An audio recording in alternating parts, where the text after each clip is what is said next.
exactly what we saw from them yesterday, where they're looking strong, in good positions to get Surge. Thomas in particular, the Monarch pistol again, it is just relentless, the amount of damage this guy is putting in with that. That's right, and guess what? We actually have a moment from that last game. Let's listen into that game-winning moment. I'm not gonna be. We should remember their skins. We should remember their skins. Yeah. They're dashing. 30 on them. Okay, we know their skins though. Yeah, Catwoman. I got a kill. Disconnected them on the right. Yeah. They have dashes still. Catwoman on the right. Yeah, I see. Here, chop him, chop. I'm going across. I have armored wall. I'm armored here. Yeah, yeah, okay. Armor yourself as well. Armor. Yeah, I am. I did. We can get. Spraying we got them, chopped spraying off the back. I don't have fizz. I don't have 60 fizz. or 100 points. That. Nice. He's coming up. Going up. Yeah, I see. 100. 30. Crack. That. Behind you. 1 HP. That. Yeah. Take height on that. Absolutely amazing stuff there. Just to see them be excited. Levin, I want to double back. You talk about that Monarch pistol in hand. We joked about it at the start of the day. What kind of damage are we actually putting in with this? Let's take a look at the numbers. Who do you think is going to be leading with the Monarch pistol? Surprise, surprise. No surprise at all. Thomas HD by far and away just crazy with it. Again, if you know anything about Thomas HD and metas of previous years, it would have been the sniper rifle where you would have probably seen him be the leader. He's replaced the Monarch in that sense and is doing the big damage with it, and it's a big part of their success this weekend. Love that from you, Levin. Honestly, I saw a little bit of a shot right there that we were getting on the stage. It was Thomas and Queasy, right? If they actually turn around in their chairs, guess who's right across from them? Peterbot and Pollo. They were actually staring each other down up there, probably sharing some emotions right there. That's awesome. They're like, hey, listen, it's game on. That's right. Let's talk about Peterbot and Pollo here for just a moment. Very uncharacteristic out of the duo, right? They obviously had Medallion. They had mythic items in hand, but we kind of go up to Rift Island and they are just in shambles at one point. No materials, no shield. Well, the big thing for me was that Peterbot and Pollo, they're kind of used to getting the Rift Island uncontested. Usually there was like one other team that was up there yesterday. Sometimes that was kind of just based on the side of it. But we actually saw 2 other teams up there that were interested in even capturing the Rift Island, right? And once we tuned in with them when they were actually up there on the Rift Island, I think they were only like, what, 60 damage above? And usually that's like 400. That's literally what I was about to say, right? Where it's like, they shouldn't even have to rely on going to Rift Island to be getting their damage. Usually they are much higher before that. I think we're already seeing some changes in the way people are playing around that area of the map in the mid game, and they're clearly struggling with it. They're gonna have to figure things out, and fast. That's right. 3rd place, Trulex and Chicho just rising up the standings. They're holding that 3rd place. And to think here, Trulex had to do this as a solo player. He has to play heals, but in those moments with this multiplier, those placement points make a difference. Absolutely. It's exactly what you expect Trulex and Chicho to do. To be honest with it, a bit unfortunate with how that game sort of panned out towards the end. They were doing a good job on some of those mid to low layers. They get cut off, right, on low ground, and usually if you get cut off on low ground, it's possible to reclaim it. The problem was the team that cut them off used armored walls. So they're pickaxing through armored walls to try to get out of the storm, and again they just lose too much time. It forces Trulex to use those medkits earlier than they probably would have wanted to, and that leads to the end of their game. A top 6 ain't bad, but that could have easily been another top 3 for them. No, but it was super good for them, right? Because coming into the day, remember, they were one of those top 5 teams, and we saw actually multiple of our top 5 teams go down. Those being Vico and Flixie went down early. Again, obviously Peterbot and Pollo went down early, but another one was Acorn and Cole that also went down early. And I think me and Levin, we noticed something very fast that game. They were uncontested. They were contested for all 6 games yesterday. So that big switch up could be affecting things largely. Those ripples making a difference here. Every little thing can change an outcome, but it is that time. Game number 8 is being ready for us. So casters, on over to you. Yeah, it does seem like being uncontested now is starting to work against some of the favorites who are up at the top. Yeah, and for the teams that are having to essentially switch up their strategies, one thing we were noticing, you pulled up something rather interesting from socials. Swizzy even giving the shout out. I will seriously do my best today. So match number 8, let's see if he's got it.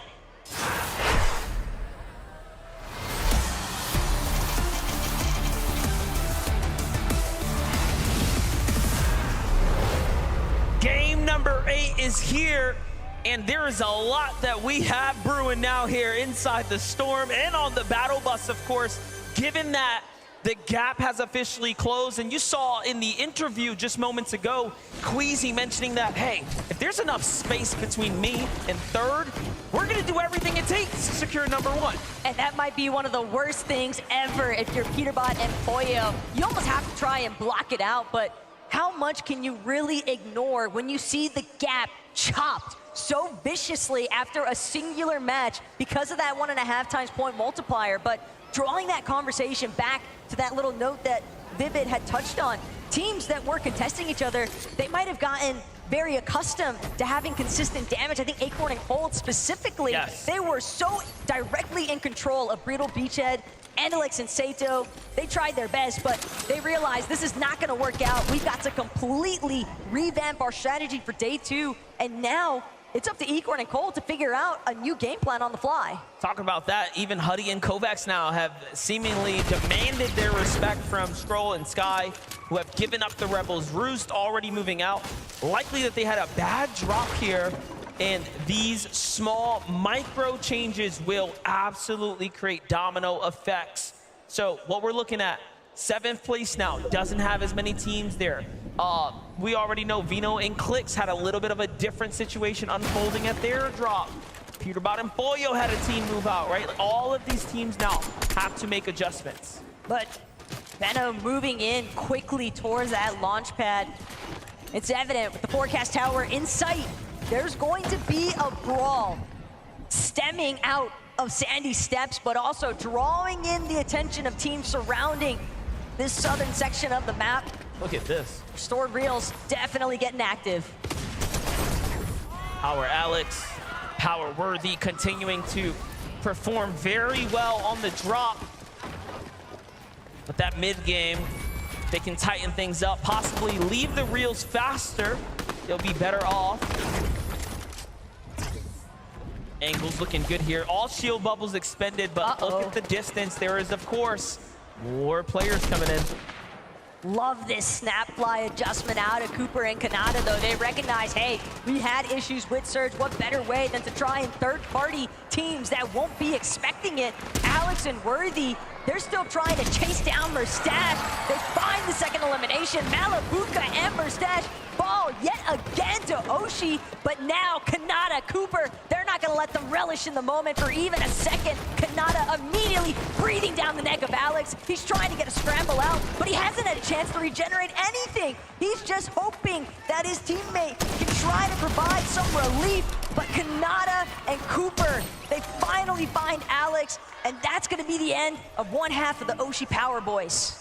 And you can see Alex's only concern there was, let me buy time for my teammate to get out. We can still play this game. So Worthy looking to secure as much loot as possible and then rotate out. Meanwhile, seems like EU's Chap and Teeny here are going against NA Pars and Baka. So far, so good for Pars and Baka, who have a defensive hold inside the factory, but Teeny and Chap likely feeling like it's a little dangerous to step in now. They're gonna take what they can and move on out, it seems. Teeny possibly reverting back to his old ways. There's Chap next to him. Seems like they want to look to try and apply some pressure to any teams that might be looking for some easy fishing strats over by the dock next to the ship it station. Yakko and Swizzy on the other hand, popping up at the raft. They're gonna manage to find threats in the process.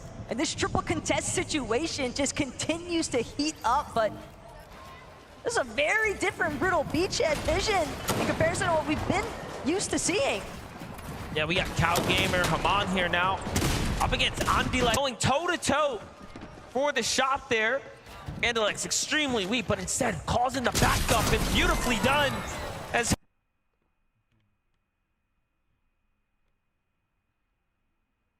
Haman finishes the deal here for Middle East. And they're gonna find themselves a wonderful set of eliminations. Now the drop is theirs, no Acorn and Cold. So clearly a rotate must have happened and a lot sooner. They're not the only ones countering some slight adjustments to the loop path and rotation strategies early on. Vico, Flixie, next to Bugha and a V, but at the same time, some damage was clearly applied. Whether that came from Bugha and a V, didn't necessarily get the chance to see, but Vico and Flixie are now inside of the cemetery, and there's a very high likelihood that they're just looking and waiting for the opportunity to make a play for the weapons bunker nearby. Take a little quick highlight here as we walk away. Unfortunately, King and Phaser gonna be some of the duos caught out. An old risky play walking into a building and a team sitting in the attic.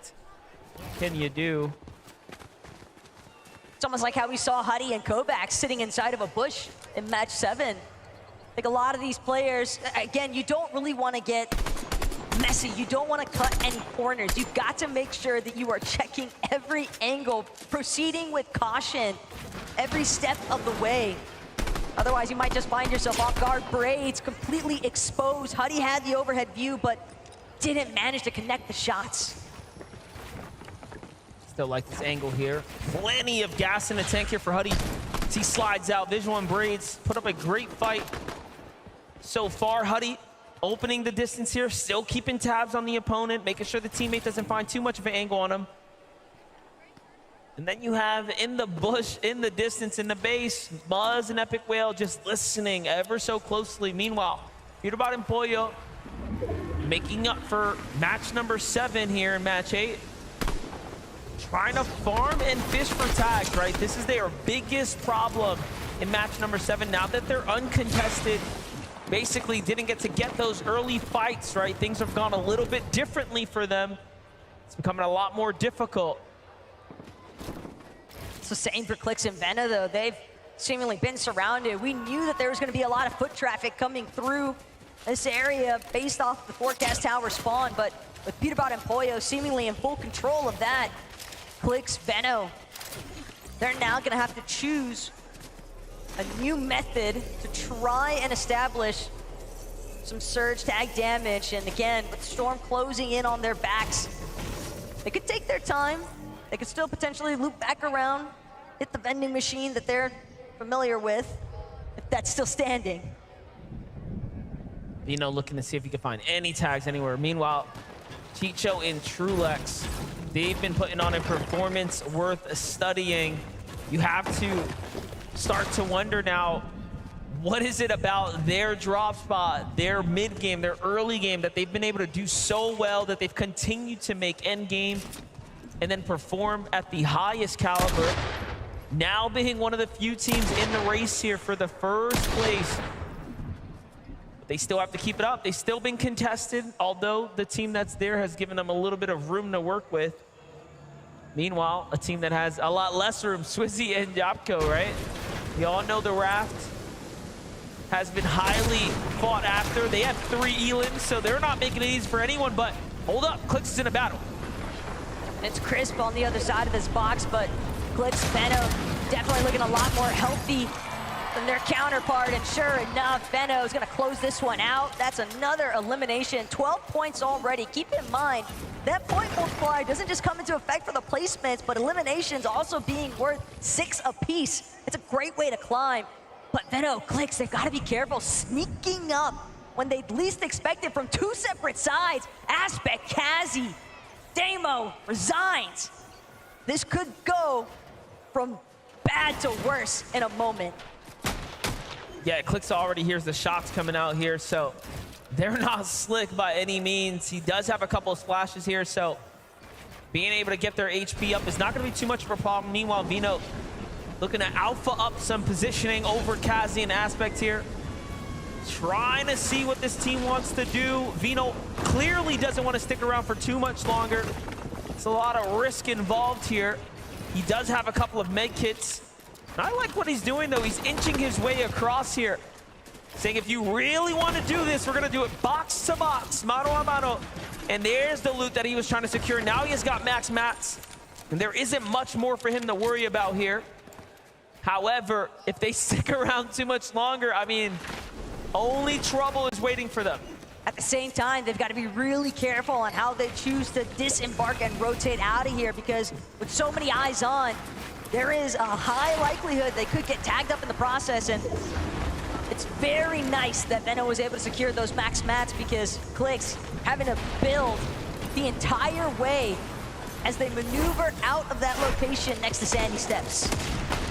Take a look at the highlight here from Chap and Teeny. Strong EU duo, very consistent and for good reason. They take down FKS and Adapter there in a head-to-head engagement. Adapter still standing, actually, as we jump in live here, even after the save, but unfortunate now as they get fully finished. Trap goes down, the save's gonna come in. More shots from the distance here. It's Vico and Flixie hearing what's happening. Bobby and Larpex inside the base nearby as well. In come Muzz and Epic Whale. They hear the action. They're gonna need some surge. So it's a melting pot of regions and competition coming together now. It's just the way that we're seeing all of these teams essentially conglomerate on top of each other. We didn't get a whole lot of this in day one, but the adjustments that everyone is trying to adapt to last second here, causing so many hiccups for everyone else that teams are encountering across the way. Poyo and Peterbot even working their way through the storm. Got eyes on Yapko and Swizzy. They clearly want the fight, but way off in the distance. Teams a little bit closer to that edge of zone, putting even more pressure still onto Peterbot and Poyo. They are not getting the same clean rotations that they had all day yesterday. Now keep in mind, this is a team that has landed on each other, right, coming into the season. So Peterbot and Poyo now forcing to back out because tags are coming in from the distance is definitely not ideal by any means. However, if they found the tags that they need, they won't have the problem they had in match number 7, right? They were so far below the surge. This lobby's starting to cut down pretty quick, so we are just gonna have to see what happens when the zone closes here. Problem though, Peterbot, he's the only one with the medkit. Poyo, he's got to hope that he can find some bandages, a medkit, any form of white heals along the way. But that moment doesn't seem like it's going to come. A lone couple of bananas, and Peterbot knows he's just gonna have to let his duo fall. He'll make the play for the revive after he expends this medkit, but they've still got so much ground to cover, and a team already choosing to close in. Sky, Scroll, they have the immediate collapse. Peterbot, can he get Poyo up? They've been watching, they saw what happened, and then they saw the name that went down. Peterbot fully armors himself up. Every wall is covered here. They will have to literally break him out and then fight, and he is ready. Rifle in hand, shotgun in the backup kit, ready to go. He tries to go for the wall replace first. Very smart done. However, starting to run out of material. Peterbot is one of the best in the world, and for good reason. You just cannot stop him if he does not want it to be done. Look at how well he's putting up a fight in a 2v1 situation right now. The fact that he's even delayed Sky and Scroll for this long is phenomenal, as is Peterbot continuing to split them apart. He will not let them challenge him 1 versus 1. Anything else is not going to go their way, but Peterbot, he's still managing to scramble. He's on the escape. He's got the reveal marks as well. He knows exactly how he needs to move. But again, Sky, Scroll, they realize we got to reconvene. We got to re-aggress. Peterbot from below. He's on his last little ticks of HP, and I don't think he's going to make it out. Finds a bandage, has to hit it, but unfortunately will fall now. And that is back-to-back games of trouble on the horizon now for Peterbot and Poyo. And it is just starting to slip away now. If there was ever a moment for the competition to really find their confidence here in day number 2, it is now. What a critical moment that just unfolded in match number 8. But again, we heard it even in that last interview that Adam just had with Queasy and Thomas HD. They choose to still play the game as if nothing's gone wrong. There's been no spoiler in effect for the first place team, because they know their best performance is going to come from 0 distractions. Crazy to think that if the OCE team didn't rotate in at that time, he would have gotten the bandage off and we would have still seen something potentially unfold. But the reality is now, top 5 is going to shake up. And at this point, Peterbot and Pollo, they might just have to hit the drawing board themselves, because that's 2 for 2 on the start of today. That is just not gone anywhere near the direction that they would have hoped here in day 2. But on a separate note, Thomas HD, Queasy got a nice overview of the rest of the map from their current position, just trying to use some of the natural elevation to base up on. And here at Mount Olympus, a couple of teams nearby, but they've just got so much space boxed out and claimed. Bryson Bolts with the Rift Island. Chicho and Trulix down low. Still sitting pretty in 3rd place right now, based up under the Rift Island. Not an ideal situation to be in here, given that teams won't rotate because they see the island, let alone get a better angle for Chicho and Trulix. Very unlikely, but they have a duo in sight. It'll be important for them to find a couple tags here. 340 above, they should be okay for the time being. However, that's the damage that we're looking for. Another little bit of a shock, though, as far as our top 5 is concerned. Spinks and Dukes have also been eliminated. They jumped up a few placements after their match 7 performance. They were sitting inside of top 10, 9th, I believe, to start day 2. So the fact that they've fallen here already just means, again, ample opportunity for some of these other teams to try and leapfrog their way up and over inside of that top threshold of the leaderboard. But Vico, Flixie, first off, they've got to deal with a little bit of pressure come from the north side of where they're based. And again, Vico and Flixie, they had some success whenever they were able to find those forecast towers in yesterday's matches, but it's not going to be as easy this time around, and Bryson Bolts are a big part of the reason why. Bryson Bolts, slow and steady, wins the race, and they have been working their way on up. Just look at those standings right there. Currently in 6th right now. Most of the immediate competition sitting on ice for a second. Another unfortunate run for Cold and Acorn here. And they're a day 2 type of team, so really have to scratch your head and wonder what's happening over there. But Clix and Vino have a lot more to worry about here. Resigns and Damo out of the question here, trying to look for the fight. Vino with a monstrous tag, and they just shut down Resigns and Damo, really showing them who's the kings of this one right now. But Chicho and Trulix have also met their match. What is happening over here? Rift Island just continues to get even more traction surrounding the baseline of it. Teams that are potentially hoping to try and utilize some of the mobility aspects surrounding it, such as the rifts, and in fact, Chicho, Trulix, they're on the go. But remember, Queasy, Thomas HD, they were sitting on a peak near Mount Olympus. There's a very high likelihood that they're going to be looking to take some shots at some of these teams rolling in from the Rift Island. Aviv and Boog are definitely one of those teams as well. They have a lot of high ground. Back on over to Bolts and Bryce, though. Finding Agers out here on the rotate there. Very, very important tags, given that they are just 40 above the damage threshold. So just a couple moments before that starts to affect everyone here. Big moves coming in, though. Once the zone closed, the damage will start to escalate very, very quickly. The later the game goes, the more storm damage it will do per tick of you sitting inside of it. Bolts and Bryce cannot afford to mess around here. They will luckily pull zone to their side. However, they are under the focus of the rest of the lobby. It's not looking good here. And not only that, but they're also getting battered by these Storm Surge ticks. They need to connect at least one more shot, but they're losing the time to do so because they're having to heal instead.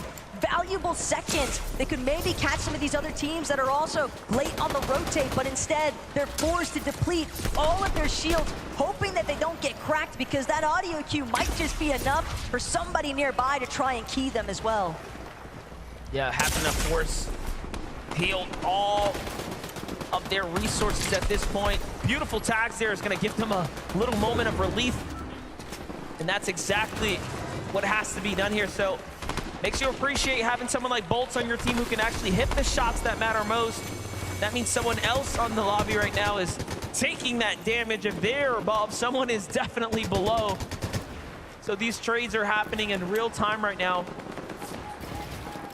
Looking at the map, teams are starting to rotate in, now starting to get comfortable below them.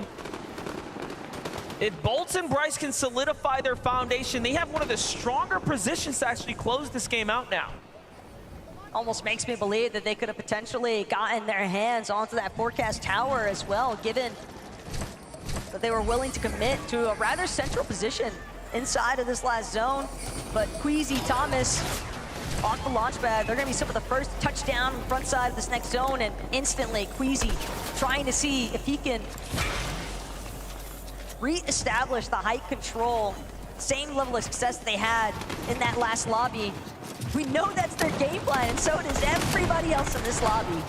I like that though too. He's got a lot of distance to work with, that natural elevation as well, not looking to overcommit given that the zone's gonna pull here.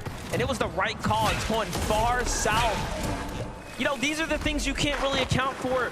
When the zone starts to bounce like this, it makes a big difference. And Vico and Flixie with an excellent early rotate right now, taking advantage of everyone's decision to kind of wait this one out and come up and formulate a strategy.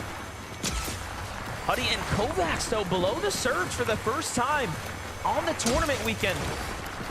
And again, keep in mind, this is a duo that hasn't necessarily been struggling with surge, but they've also thankfully managed to find an elimination in the nick of time here. Kovacs gonna put his duo just above 127 now on that damage threshold, but they still got to make this rotate happen. They're trying to build up. They just expended their last Underworld dashes, and now the focus coming back their way as they try to scale this hill face. An armored wall is going to come out, and Kovac just seeing if he can remain undetected. This is so impressive by Chicho and Trulix. Chicho's going to fall here to the storm with the refresh, which is so unfortunate, but they've managed to really earn their way through this endgame now. Can Trulix get to safety? They're still a long way in front of them. And it's almost bait that there's a zip line there. Don't take that, Trulix. He knows it. He's going to avoid that at all costs here, going around the sides now. He's safe, but for how long? Top 20 in sight. Meanwhile, on high ground, other teams now starting to set up the zone. Not as brutal this time around, a little bit more of a forgiving rotate here as things are going across. If you have high ground, though, you are set up. And Cammy and Seti are one of those teams looking to be the day 2 comeback. But they might not even recognize the fact that Flixie, Vico, they've managed to get this wraparound flank coming from a much less congested side of the zone, but still, Seti, Cammy, they are due for a comeback, and they've got to go massive here if they want to try and overcome a lot of those shortcomings that happened in day 1. Huddy, Kovacs now getting held at the base of this mountain face. The zone pulls through Mount Olympus just so brutal with all these shifts in the elevation. Vico and Flixie still alive as well right now, moving their way up, actually utilizing the zipline for a moment there. A little bit cautious though as you want to get to his teammate here. Who's on this ramp? There he is. Here comes the heals. They see a player below them, but they can't even afford to stick around. Unfortunately, Flixie misses the jump there. He'll just have to be caught up. Vico takes the build, breaks them all through the zipline there, and now he is crushing his way through. Meanwhile, Bryce coming up behind him. Kovacs lands a shot on him. It's not safe at all here inside the top 15. The zipline trick is not going to work out twice here as Bryce hoping that he can have an opportunity to utilize some of the last bits of that Flowberry Fizz. But again, Cammy, Seti, full control of the high ground. But keep your eyes on Blitz and Benno. They started ramping up. They might actually be close enough to get within striking range. And Thomas HD Queasy, similar mentality. This has to be the hardest zone to make your rotate across here. Queasy knows it. Beautiful tag there, but not enough to stay alive. Thomas HD will make it into the top 10, top 7 now. Vico still standing as well. This is probably the most difficult zone we have ever had at one of these invitationals. At this LAN here, it just gets so intense now. But give it a moment here, let things breathe. Vico's found his footing, down goes Thomas, top 5 now. Just moments away here from a potential win for Cammy and Seti now. But the fact is, Vico is clutching up some very needed points as far as overcoming the top 3 inside the leaderboard. He's got the last little bits of his Flowberry Fizz to work with. Now he just needs to unleash. We know what kind of solo clutch potential he has in store. If he can find another elimination or 2, that could be the difference. But Twix is dead. Gonna bring that one home. Comes out of nowhere with a huge shot in the top 3 to put him right back into things here. It's Pixie who's still alive alongside Giannis. It's a 2v2. They have enough health and just enough material to make this one very interesting. Armored Walls now starting to come out. Cammy doing the same here to try to conserve some material. Said he's got a lot to work with, but so many Armored Walls are gonna buy them time, buy them room, right? There's still the clock running here. Nice counterfire now coming up to the high ground. Giannis is exceptionally well in these situations, but it's not looking good. Cammy and Seti are just chopping away now. Seti even opting for the drop down, but it might not even be necessary. The Polish Pantheon looking to try and take over here. Pixie, Giannis scrambling around the low ground, but Pixie falls. Only one remains. Seti's gonna look to find it. Nice. Seti takes it with the victory royale. 7 eliminations for Cammy and Seti. Seriousness on their face, given that they know there is a long tournament in front of them. Match number 8 is gonna close out, and it's incredible to think that this is a team that is always so prepared, right? So it's a new day. Would you please give it up? Your Game 8 winners is Cammy and Seti! Do you want to hop up for me there, fellas? I'll come down, I'll come down. What a day, what a start to the day. Second game, a victory royale. You guys have been in this position before. Walk us through the end game there. It seemed that the high ground once again reigned supreme. Yeah, I mean, we were dead side, so we just took the high ground because it was very free. And I think this is the first game that we really had Surge. And yeah, we're just gonna try to do our best to have Surge in other games and then try to win more. Well, you guys as well, you've been in this position before, our 2022 Invitational winners. What kind of experience does that, guys, give you in moments like this, having been through the likes of that? I don't even know, we just played high and we won, like, I don't know. We just need to focus on the next games, maybe we win some more, and yeah, we'll see. You seem very locked in as well here. As we can see, the 1.5 multiplier really changing things up on the leaderboard. A few more games like that, and who knows, you could be lifting the trophy again, Seti. Who knows? For you guys, how do you push through now? What do you do next? I think we just have to stay calm, get Surge, and try to win more games. That's it. And lastly, I want to say, it's a big day as well for Seti here, folks. It's someone's birthday today, okay? On a count of 3, can we all say happy birthday? 1, 2, 3! There you go. Whatever happens, thousands of people chanting your name. One more time, give it up for Cammy and Seti! Happy birthday, buddy. And on that note, Game 8, as you can see, things are really changing on the leaderboard now. What will happen next? We're going to find out once again. A short break from us. Do not go anywhere. Don't be silly. There's loads more Global Championships coming your way right after this.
Hello and welcome back to the FNCS game number 2 on the day, 8 overall.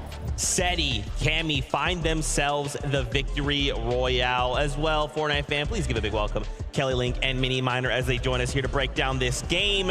I cannot believe how insane this game went for the duo. I mean, when we saw kind of the new season, we thought, wow, low mobility. This really seems like this could be Cammy and Seti's season, especially when we had the lackluster performance from Major 3. And then day 1, it was a bit of a disappointment, but they are here to show up now from the high ground, taking absolutely crazy shots onto some of the biggest names on the low. Yeah, and it's something that we spoke about on the desk yesterday. This team have the potential to take high. I think if you're a traditional Fortnite viewer, maybe you haven't watched for the last few years, you might think, oh, this is a sort of low ground consistent duo, right? That never play high. No, that's not the case. These guys have learned how to play high these last few years, and of course they can pull it out when they need it. The zone really worked in their favor for them this game. We saw them setting up. Of course, it went all the way back over the Mount Olympus mountain. We saw Queasy and Thomas as well on the front side trying to set up for height, but with the way that zone pulled back, there was only one team that could take height. I love there after that when they just sat back down, just leaned back in the chair. That's right, everybody. We're going to take that in. You watched it right. We got ourselves a victory royale.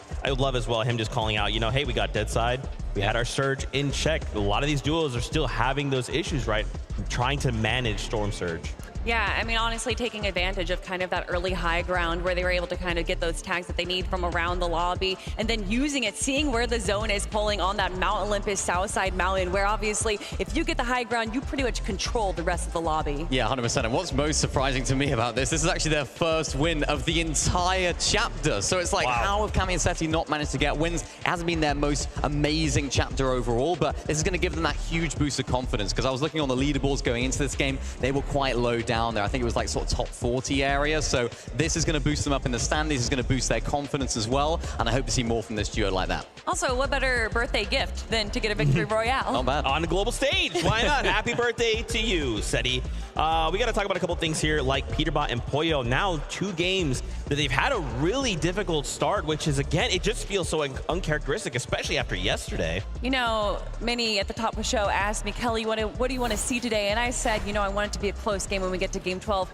But I don't know if I necessarily meant this. I don't know if I meant our top team to go down twice without any points except for a few elimination points. And honestly, I'm wondering if it's just due to these rotations that they were dealing with, the over-aggression that we see from Peterbot and Pollo a lot. Also, getting kind of third-party time and time again has just been such a struggle for them. Yeah, they're struggling with their heals, I think. They're getting into a lot of these fights, not necessarily finishing them off, getting to use their own heals or having to use their own heals. And we saw it right there. Pollo went down first, and it was actually Sky that got the knock credit for that. So he was actually dipping off. Sky and Score were saying, right, let's go into the storm. But then they saw that little knocked Pollo on their screen. They thought, right, you know what? This is going to be a 2v1 against Peterbot. We then get the best medallion in the game. We get the best weapon in the game. It's worth a fight there. But of course, they didn't quite close out the fight in the end. Speaking of uncharacteristic, using the armored walls to box up, probably potentially to revive Pollo, but unfortunately knocking Pollo out of the box instead.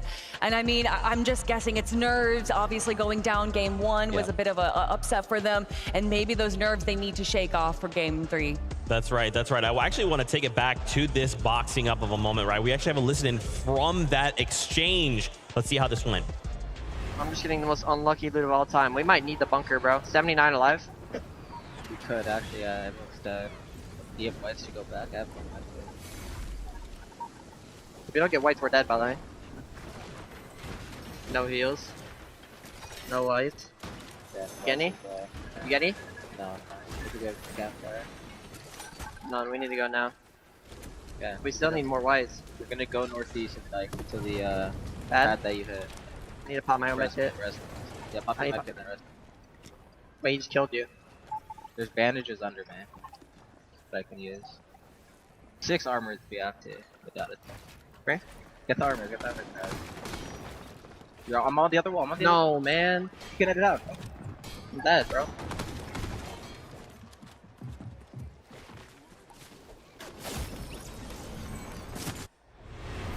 Definitely a difficult situation for the duo. I mean, did you see how many different opportunities there was for any heal available at all and did not receive a single one? sometimes it just goes that way. You know, that is a little bit of that RNG factor we're kind of used to seeing. That's exactly what I was going to say. Unfortunately, there is just an element of RNG when it comes to Fortnite, and that does mean what you're going to get out of those chests, what you're going to find as floor loot, and unfortunately finding barely any white heals, going as far as into the storm to get that bunker.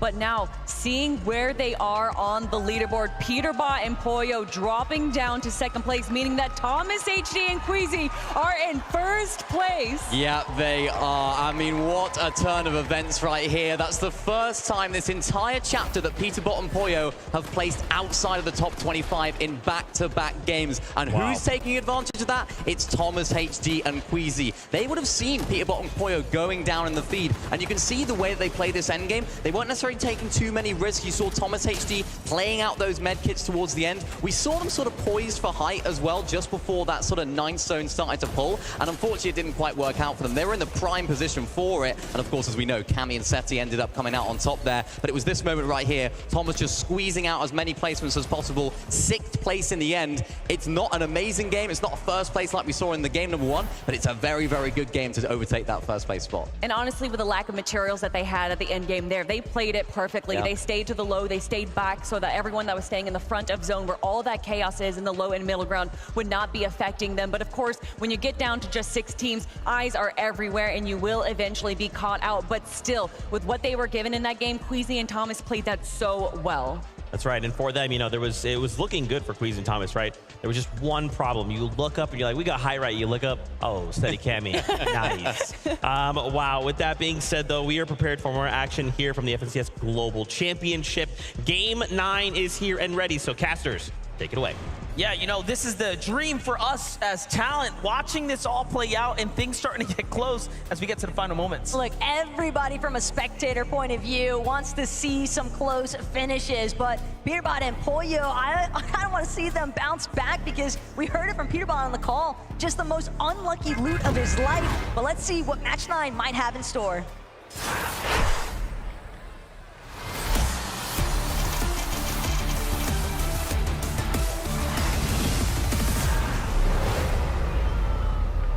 And just like that, we are back.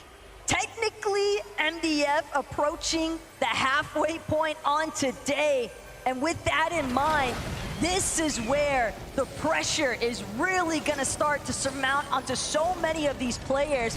Queasy and Thomas, they have made it to the top of the leaderboard, but now it's all about maintaining that position. Yeah, the truth is that it's only gonna get more and more difficult from here on out. You start to see the reality of the situation, and that's you actually have a chance now to take it all away. Every moment is gonna come with that little bit of hesitation, right? That second opinion inside the back of your mind of whether or not it is the right move. But you have to continue to follow your instincts, follow your gut here. Worthy and Alex right now doing what they've done since yesterday, carrying in the momentum here. They've continued to win the drop. They're on 4 wins of the drop consecutively. And it seems like things changed after they started getting loot first. And what's also really turned things around for them is, like you just said, they kind of led off day 1 with a couple of wins here at Restored Rios. Granted, one of those maybe a little bit more in favor for them to start with. Merstash, Malibuca encountering some difficulties of their own along the way. But that being said, Malibuca, Merstash, the ball's in their court to try and bring this one back to life for them, because the reality of the situation is they have not been able to build any points for 2 matches already today. Yeah, Malibuca, Merstash, clearly amazing players, right? And from the European region that we know and love. But let's jump in with Huddy and Kovacs, talking about EU juggernauts right now on the move up against Atlantic, Skrull, and Sky. Skrull and Sky rotated very early in match 8. Come match 9, though, they're looking to stick around and see this fight all the way through to the end, most likely. Kovacs and Huddy have a lot to lose here. They are in 5th place. Sky and Skrull have a lot to gain as they can fight their way up to the top 5 potentially with one good game, given the multiplier. Sky and Skrull, they're definitely familiar with these early contest fights off spawn, but couldn't help but notice what looked to be either King or FaZe kind of lurking just a ways further north from Rebels Roost in the distance. So some possibilities of a third party to take place. It all depends on just how noisy this exchange actually manages to get. And in fact, it is King lurking nearby, potentially hoping for a moment to just stroll through, clean up some easy eliminations, get those points online, because we've already seen King and FaZe make a deep run into the end game in match 7, and they're definitely hoping to try and replicate some of that. Also looking to just scrap this building out for what they can here in case the fight does come down to the basement. Sky and Skrull doing the same as well. Luckily enough, they're on the back side of the building, so FaZe and King don't quite have lights and eyes on them just yet. But I'm assuming the attention's gonna come in shortly. Give it a moment. Kovacs and Huddy catch a foot there. They know where one player is. And look, we're familiar with these battles, these early exchanges, but everything that I've noticed so far here today, MDF, is that it's very evident so many of our competitors are just freestyling every single part of their strategy here today. No one is on the same loop paths, the same rotations that they were making all throughout the course of yesterday, and that has made it incredibly difficult for some of these teams that I think just got a little comfortable with what to expect, now having to completely switch things up on the fly. Yeah, even this battle is gonna hit the brakes for a moment, but here we get a little update with Clix and Vino in the early game. What's happening here is that they're just trying to get situated for the first time in what feels like the entire tournament. Sandy Steps is in the zone. That's gonna change the dynamic quite a bit, actually, given that they won't be sitting in the storm potentially fighting other players, and other teams won't be just rotating in, expecting them to be there. And again, Clix and Veno definitely like to play for the vending machine that's nearby so they can expend that little bit of extra time inside of the storm, tanking those early storm ticks without having to necessarily worry about it because they'll have that ample amount of white heals. But Skrull, Sky, currently recognizing the fact that there's more than just one other team nearby. And FaZe and King, they've actually got the cutoff route. The moment that any of these other two duos, whether it's Kovacs and Huddy or Sky and Skrull, chooses to try and depart from Rebels Roost, they're gonna get held on the edge of zone depending on where FaZe and King box up. But not only that, FaZe or King, they have to close out on that exchange because they spent so much time not getting early search tags. Take a look at what's happened here. Aviv already has an elimination, and Bugha is right behind him right now.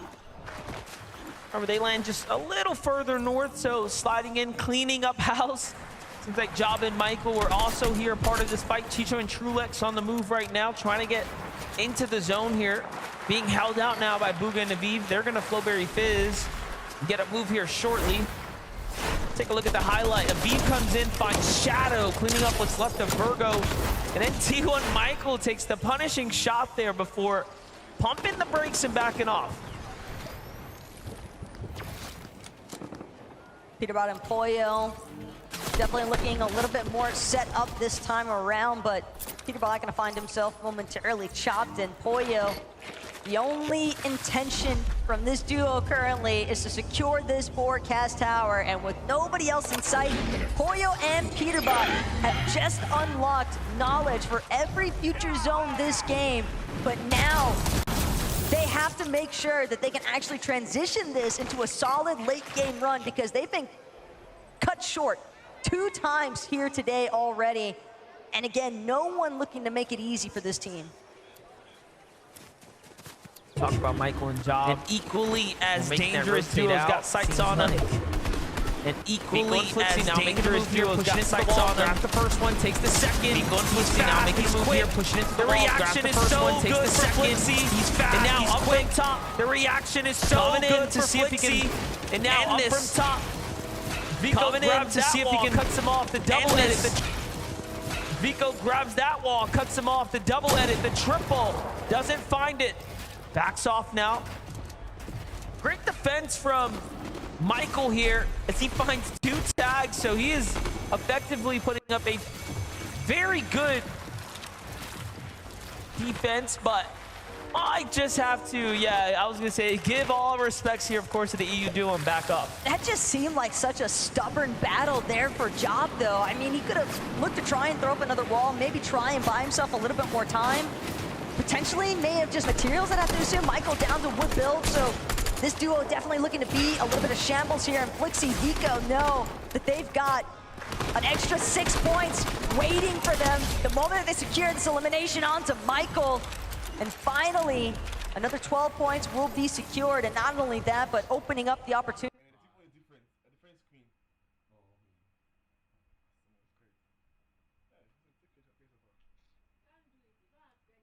to continue trying to control others. Every time we tune in, that Monarch pistol damage is incredible. Is finding its mark. So what's happening on the other side of the Sandy Steps, though? The zone landed here. We talked about that changing the dynamic of the game. And surely we're seeing it start to come into play now. As Resigns and Dama have made it up the storm, so is Shari and Giras, the same teams here. But then off in the distance, Peterbot with the eyes on the prize here. Not only that, but Benno as well, keeping himself concealed just enough. Gets the chop onto Resigns' floor. Also gets a few tags in, but still not enough for Benno to want to key him just yet. Instead, he's going to regroup with Clix and continue to hold down the station. But it's just a very difficult time to try and break away when you know that there's two other teams duking it out just above you on the hill. Kovacs almost missed the train there, but he gets it just in time to join Huddy. They're pretty desperate if they're trying to secure loot from here. And that's the results, again, of sitting in the storm, being contested, being held a little too long for a moment there. Huddy not even going to choose to stick around. They wanted the train. They nearly had it. But the fact is, MDF, they're going to have to leave this one empty-handed. And now, with only a handful of bandages in tow, Huddy and Kovacs could potentially be staring down the barrel of their own downfall. It was a risky play to try and make it for the train. I respect the call, though. The commitment, though, just impossible to find with so many eyes on. Bunker play right now for Ping. No teammate, unfortunately, lost here just outside the underworld. So even for Huddy and Kovacs, there's still danger nearby. You never know who's sitting in the storm. Just really shows you that anything can happen. Meanwhile, Bryce and Bolts, this is one of the few times we've actually caught up with them kind of in the early / mid game here as things are starting to develop. This time it's up against Body Out and Reason. The floor tick here for Bolts. Bryce playing the other angles. Bad damage though, coming in first. Padilla has just been on fire today. He is not willing to budge. The moment that he sees an opening, he is immediately shooting back and typically winning out on some of those exchanges. And now he's able to overtake the high ground because of the damage that he applied onto Bolts just now. But Reason, the moment he starts to crank up, another team in the distance, a solo even, potentially threatening his position. Got a few shots in, but Bryce, Bolts, potentially not fully aware of the damage that Reason just absorbed.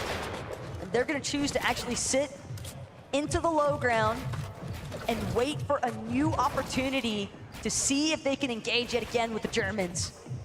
Reason and Vidal playing a dangerous game here, though. A lot of these walls are not theirs. They are sitting in all this Bolts and Bryce territory. Now they have successfully infiltrated, if you will, this base here and taken over a good portion of it. Bryce is looking like he might be going for the edit out. If I've ever seen one, it's definitely getting set up. They recognize what's happening, and for that reason, jump back down.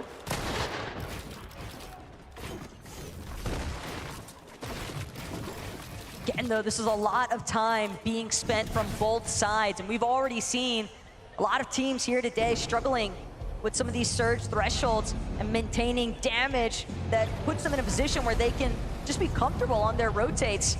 And the longer these fights draw out, the easier it is for other duos to get ahead of you, to look back, take shots, prevent you from entering a solid position inside of the zone.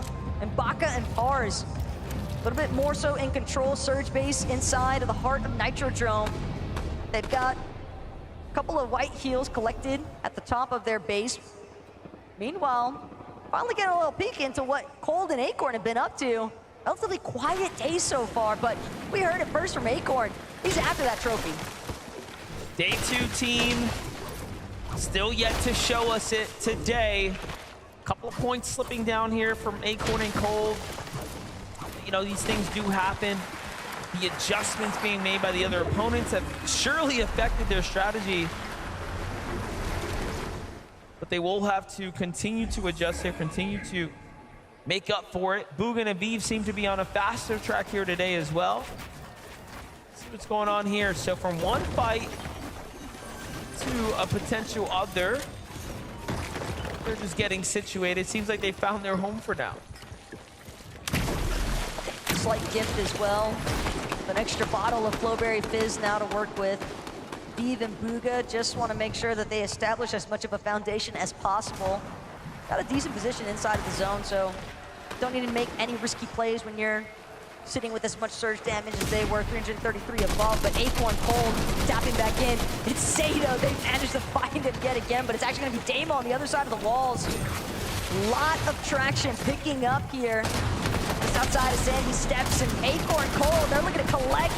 Cold still barreling down onto Cal Gamer, but just above, the backup has arrived, and Cold, he's going to have to disengage. Yeah, Taman out of nowhere here, diving across, trying to get into this fight. Acorn and Cold almost had a set of eliminations waiting for them, but due to Clix and Vino shooting in at the box when they initiated, everything went downhill for a moment there. And now they're just trying to find a tag as they're below the surge, so they're in honestly desperate situation here.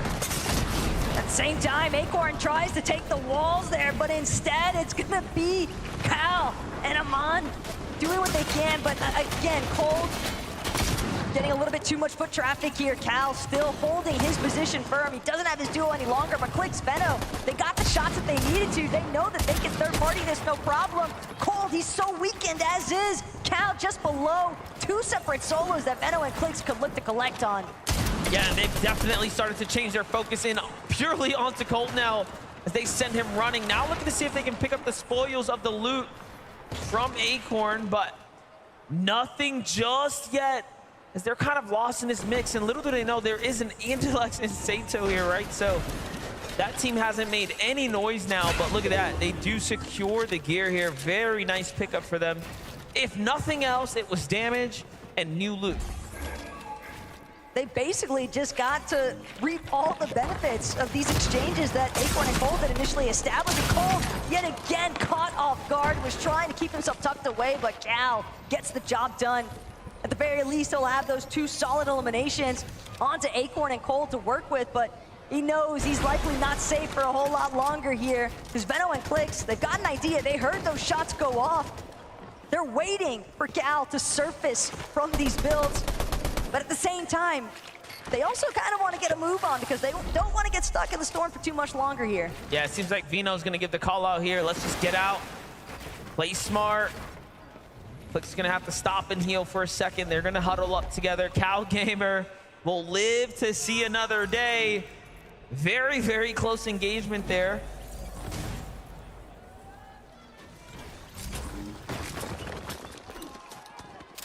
I always think it's so impressive how every single time we check in with Queasy and Thomas HD today, it just seems like they have so much surge, and for good reason, but somebody who wishes they had a little bit of backup at this point. Kovacs just lost his duo to King, and this exchange has been trailing them ever since the Rebels roost. King and Phaser have refused to leave Kovacs and Huddy alone, but now Kovacs as a solo, he's got to deal with the likes of Breet and Ritual to his east, and not only that, but a collection of duos slightly west of his current position. A late rotate is going to be a necessity if he wants to power his way through here, but some of the shots that he's applying, he knows he needs to get that damage just above threshold, and still exposing his position. It's a risky engage. Bugha and Aviv on the other side. find their way to the new zone. The half in, half out already revealed. They're below the surge, though. They will have to find a duo or land on someone shortly, and from their sights, there isn't anyone nearby. There it is. Finally, they see a fresh build. It's going to be Teeny, and it's a single box, so the confidence is surging here, but Bugha damage first. No extra heals.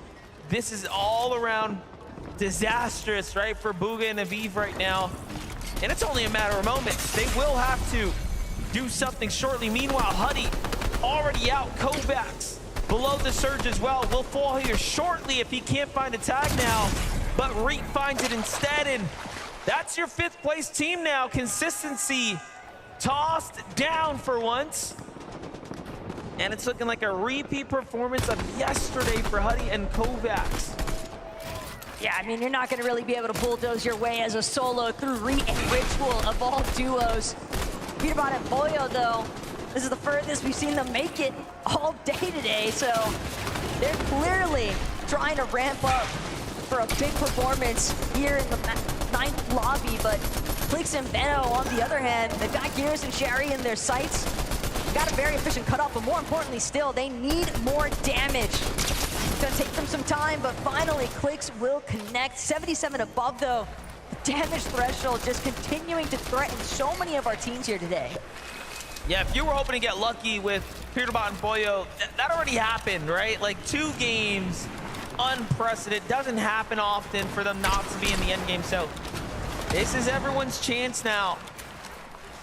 The playing field has been even. Nicely done by Aviv here. Not only did he actually pick up and save Bugha, but he manages to find damage to keep them in the game and enough damage on the duo to have them to stop peeking so they can rotate, but it is not looking good for Aviva and Bugha. I don't know what more we can expect of them, but there are a lot of duos there.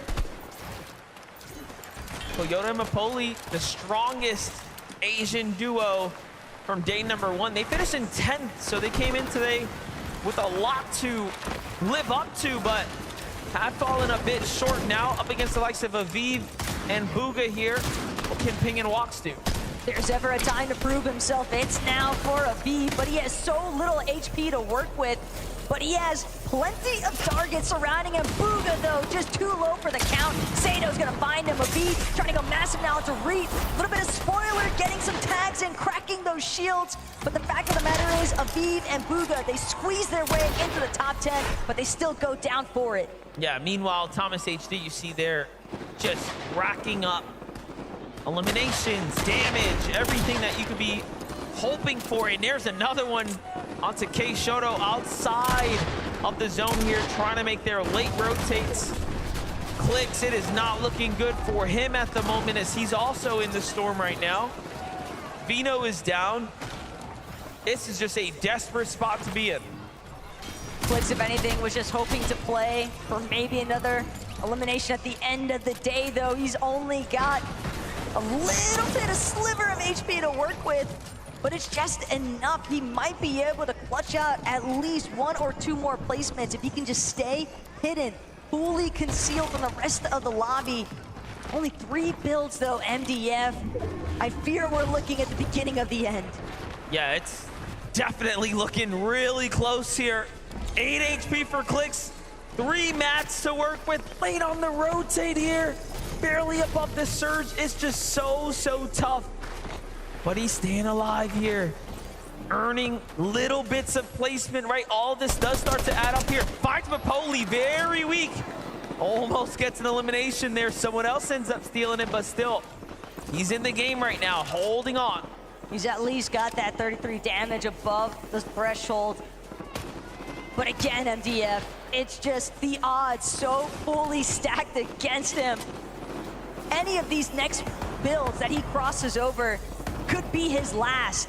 Teams could just be waiting for a perfect opportunity to scoop up a free 6 points from the backside of the zone, though. Clix continuing to try and charge through, hoping that he can catch another player off guard, but he sees Gone.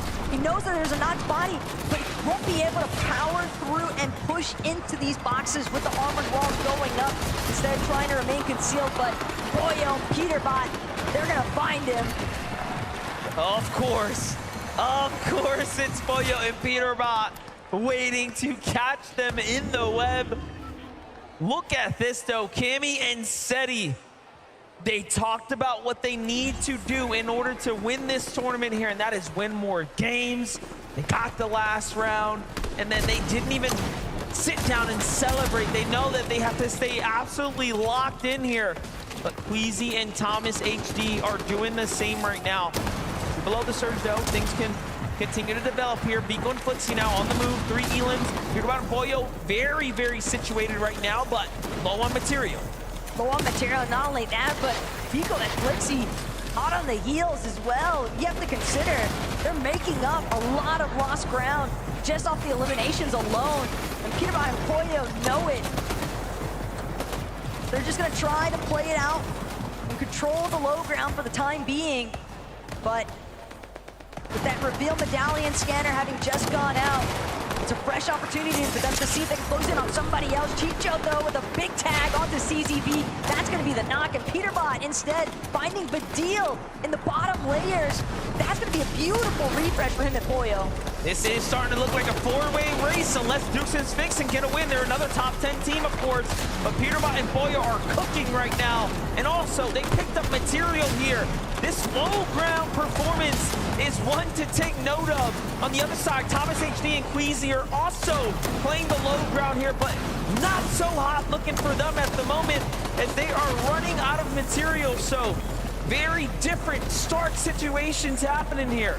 They're at least healthy, though, and with that Gatekeeper shotgun primed, it only takes one good shot for Thomas HD to find the refresh necessary.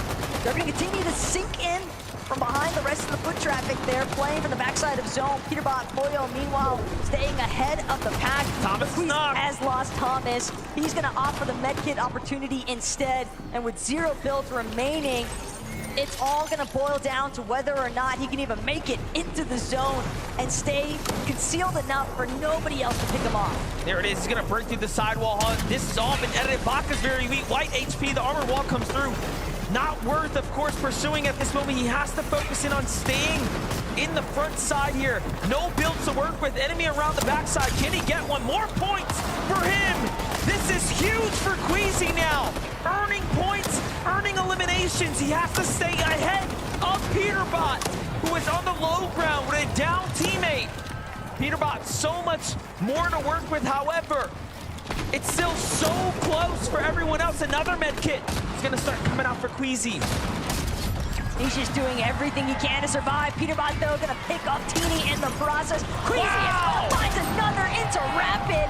Not going to get a chance, though, to collect the body loot. Instead, he's scrambling, trying to remain out of sight here. Trulix and Chicho right behind him, but Peterbot grabs him in the end. That's exactly what he needed as well. Peterbot trying to take back these points here. Finishing off Trulex now inside of a top 5 situation up on height.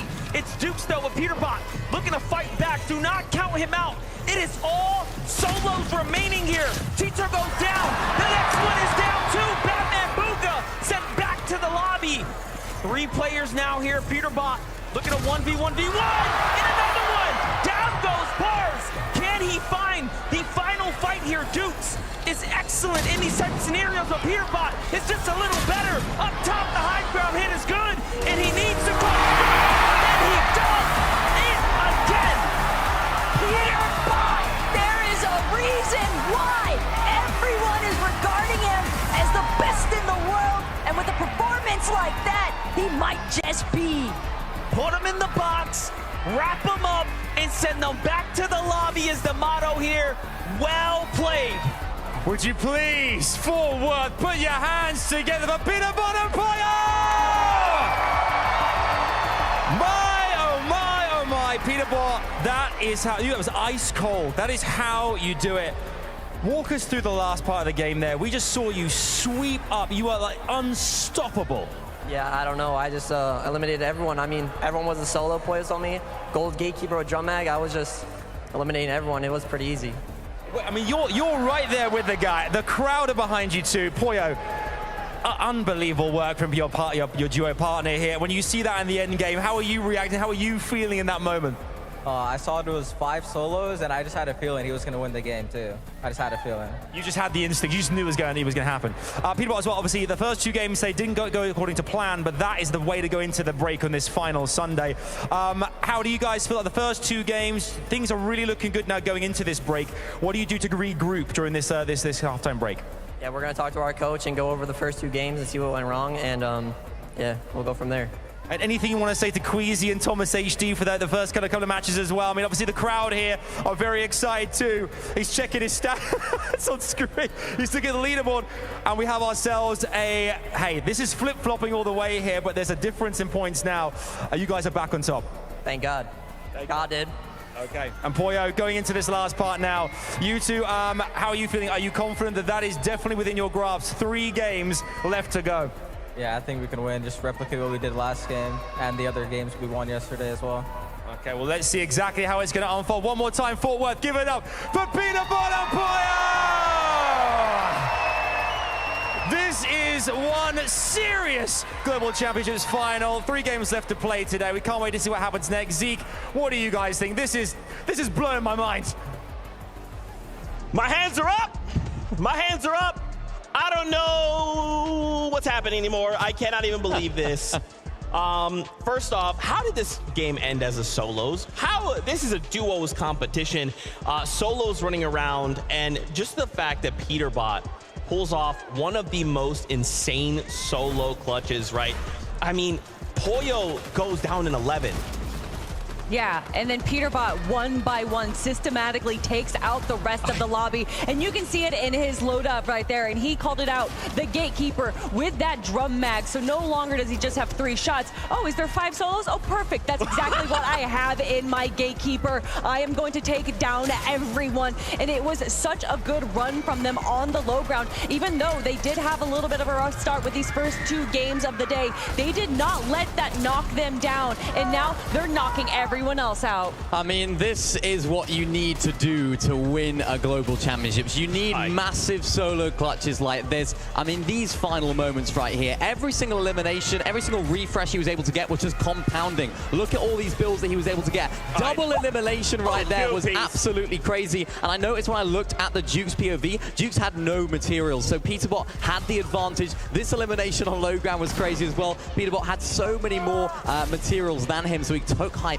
perfectly. And I thought for a moment there was a moment last Globals where Jukes had an insane solo clutch from the low ground. I thought, are we going to see a similar sort of thing again? But then, of course, it's Peterbot. He was only going to win that. You know, they like to say that sometimes people like to put people into a false sense of security. Oh, Peterbot and Pollo, day 2, they're washed. Everyone else, this is when they put them into that sense of maybe we have a chance. Oh no, Peterbot and Pollo, they're still there to fight. They're still there to show that they are the best in the world and at the top of the leaderboard. Oh no, they've reclaimed that spot for just a moment. Thomas HD Queasy had it. And for a moment, it was like, okay, the reign's over. Could this be the moment? And then Peterbot and Pollo answered that question. No! Nice try, fools. I cannot believe what we just witnessed. And 10 eliminations. Remember, the victory is worth 100 points by itself. Yes. You slap 60 points on top of that. Here we are. Here we are. 56 eliminations. Look at that column 1 in from the right. 56. And nobody else comes even close to that. The second place team, Thomas and Queasy, 29 eliminations. I mean, we saw them do it online. We saw them W King. We saw them being such a menace to the lobby. I think a lot of people, myself included, were like, are they really going to be able to do that on this global stage in front of the best teams in the world, in front of this amazing audience in person? Yes, is the answer. They can do it. They can still do it. And I mean, that's a great response after the first 2 games. Wasn't the best for them, but that's a response of winners right there. However, there are still 3 more games to go. We have already seen the leaderboard in first place change between 2 teams, and we do see that there are other duos on that leaderboard that are within reach. And we now know that Peterbot and Pollo are not invulnerable. We did see them go down in games 7 and 8. There is a possibility that that happens again. However, I love what they're saying. They're going to go back to their coach. They're going to go review specifically what went wrong in those games, and hopefully they never replicate it again. That's right, and you saw them there on screen. They're right at it, right? They are really quickly trying to identify those issues. on the flip side, Thomas HD and Queasy, right? How they must be feeling. For a moment, it was ours, and now the rug pulled out from underneath them. We have a listen-in from this last game. Take a look. Stay down there. On me, I'm probably dead. On me. I'm dying right here, and this 2 splashes. Nice.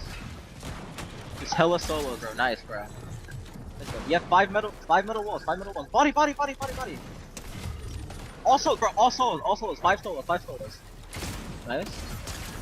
Nice. Get 2 bodies there. 2 more solos. You need to reload. One's on height. I think you go up. Nice, bro. Except 20 gold, but you can fizz. Nice. The best player in the world, baby! Oh my god. Come on! Let's go! You're actually crazy. Holy, bro, let's go! Yeah, so remember for like a moment, like a lot of yesterday, we had that like super cocky Peterbot, and then like for the first 2 games he was there. He's back, he never left again. He was just like, it was like the dangling the carrot, like, yeah, everything's cool, everything's fine. These guys are beatable. Just kidding. That's not the case. I do want to mention, though, yes, Peterbot and Pollo did absolutely well there, but Queasy, a solo on the low ground with no mats, able to get back-to-back eliminations as well, just making sure that they are still collecting those points because they don't want to see the 150-point deficit that they saw from yesterday. Yeah, they really don't. Really well-played game from these guys. I mean, it's unfortunate that Peterbot and Pollo had such a good game from their perspective because this was another solid performance from them. You saw how Thomas HD went down right there. Really unfortunate situation. Queasy was actually able to pick up Thomas HD's materials once he was finally eliminated in the storm, so that just kept him going and allowed him to make this solo clutch. Some really, really nice eliminations. This one in particular, unfortunate that he couldn't get those builds because I think if he could have got those builds, he would have had a little bit of a better placement in the end, but solo clutching 6 is so good, and particularly for Queasy, who I feel like people don't often give him the credit as a really great mechanical player. It's all about Thomas HD. He's the fragger, he's the best player in this duo, but no, Queasy has what it takes as well. He's proved it previously, he's proved it today. He is one that can perform as a solo. And think just off that performance, right? That was enough to kind of, because Peterbot and Pollo could have run off, right? Yeah. And that was enough to just hold them on and just say, like, look, you're going to pull ahead, but I'm going to make sure that lead is not as big as it could have been. Props to Queasy after that. My goodness. Also, as well, just a couple highlights from the last game, Dukes and Sphinx. Dukes making into that second place. They burned so much for that high ground, though. Still, second place, placement and eliminations, that's huge. Yeah, and Dukes and Sphinx had a pretty good day 1 as well, so to keep that rolling into day number 2, to control high ground there as well was very smart. Cammy and Seti for a moment there had high ground, but then they saw that they had low mats. That's when Dukes and Sphinx went up, and Cammy and Seti very smartly dropping down, not even trying to fight for it, because when you have no mats, what's the point there? Dukes and Sphinx capitalizing on that awareness, did a great job in that game. Yeah, they did. And as you mentioned, Zeke, it's always tough to sort of keep those materials going when you're a high ground team like that. We saw at the end, Dukes didn't quite have the materials to try and win that final 1v1. I expect to see this team making more end games, though. It's nice to see them getting that second place, as you mentioned, a really solid day for them yesterday. So building on that, not crumbling under the pressure of having that good performance in day 1. I'm excited to see what they can do. That's right.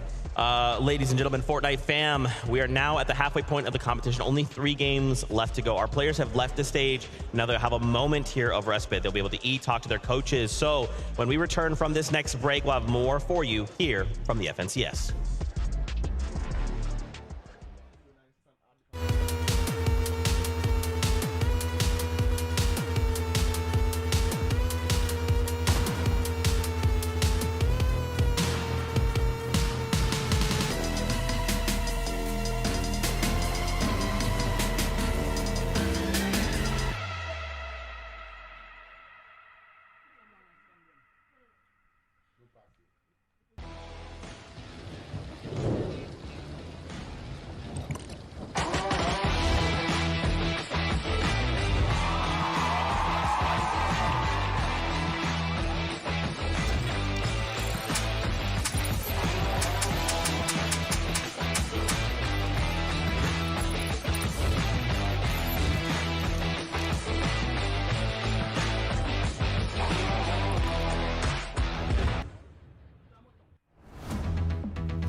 Fortnite's fun.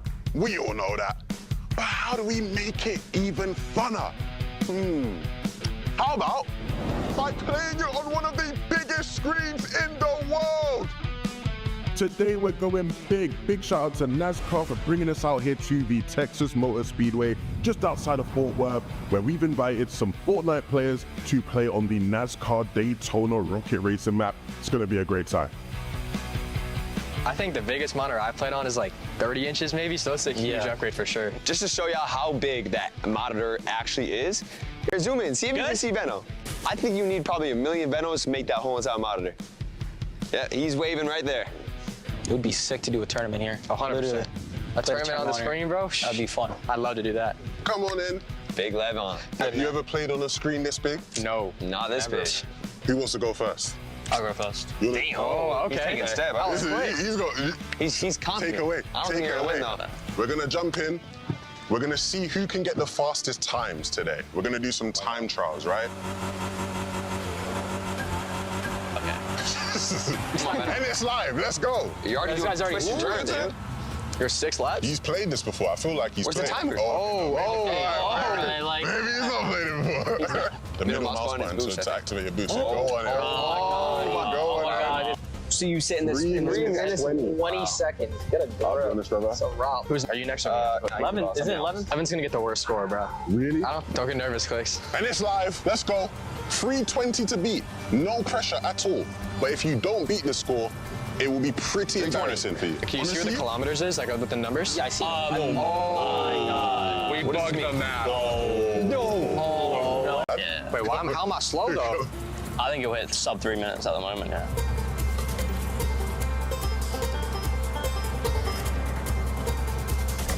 You got Loki a good finish. You got like strong finish. 250. Oh no. That's a good time. That's a good time. That's a good time. Canada, start your engine, lads. Let's go.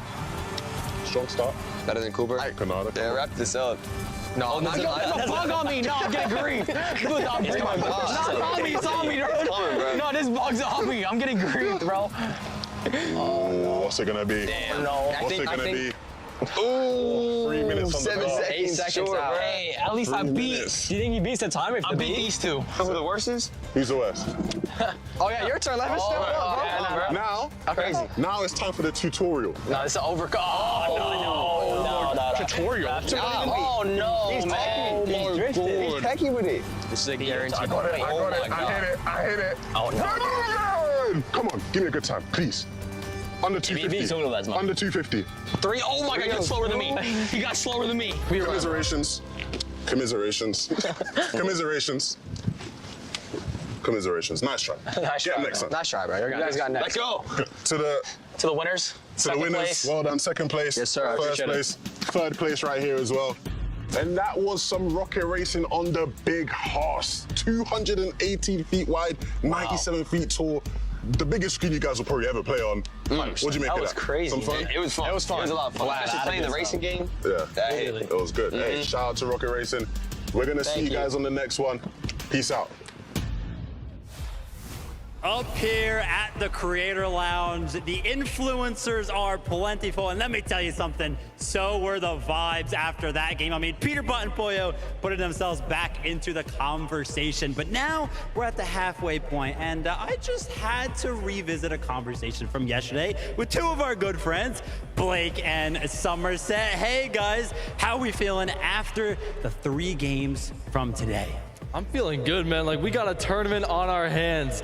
Peterbot had a bad first 2 games. Thomas HT, Queasy popped off. We thought like maybe Peterbot was gonna choke a little bit, but then he comes out with a crazy solo clutch. It was all solos at the end, a crazy game. All I'm gonna say is Blake has been in support from Peterbot since the beginning. I may or may not have, but now I'm definitely turning my cheek onto them because they have been going absolutely crazy the last 2 days. Awesome stuff. There's been a lot of surprises in the competition so far today. And Blake Heckett, why don't we throw a surprise your way as well? Why don't you go ahead and turn your head that way real quick? Everybody, it is Blake's birthday!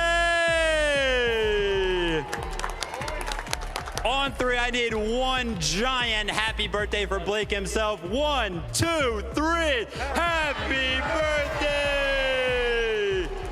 Go ahead, Blake. Go ahead and make a wish right there. There it is. How you feeling?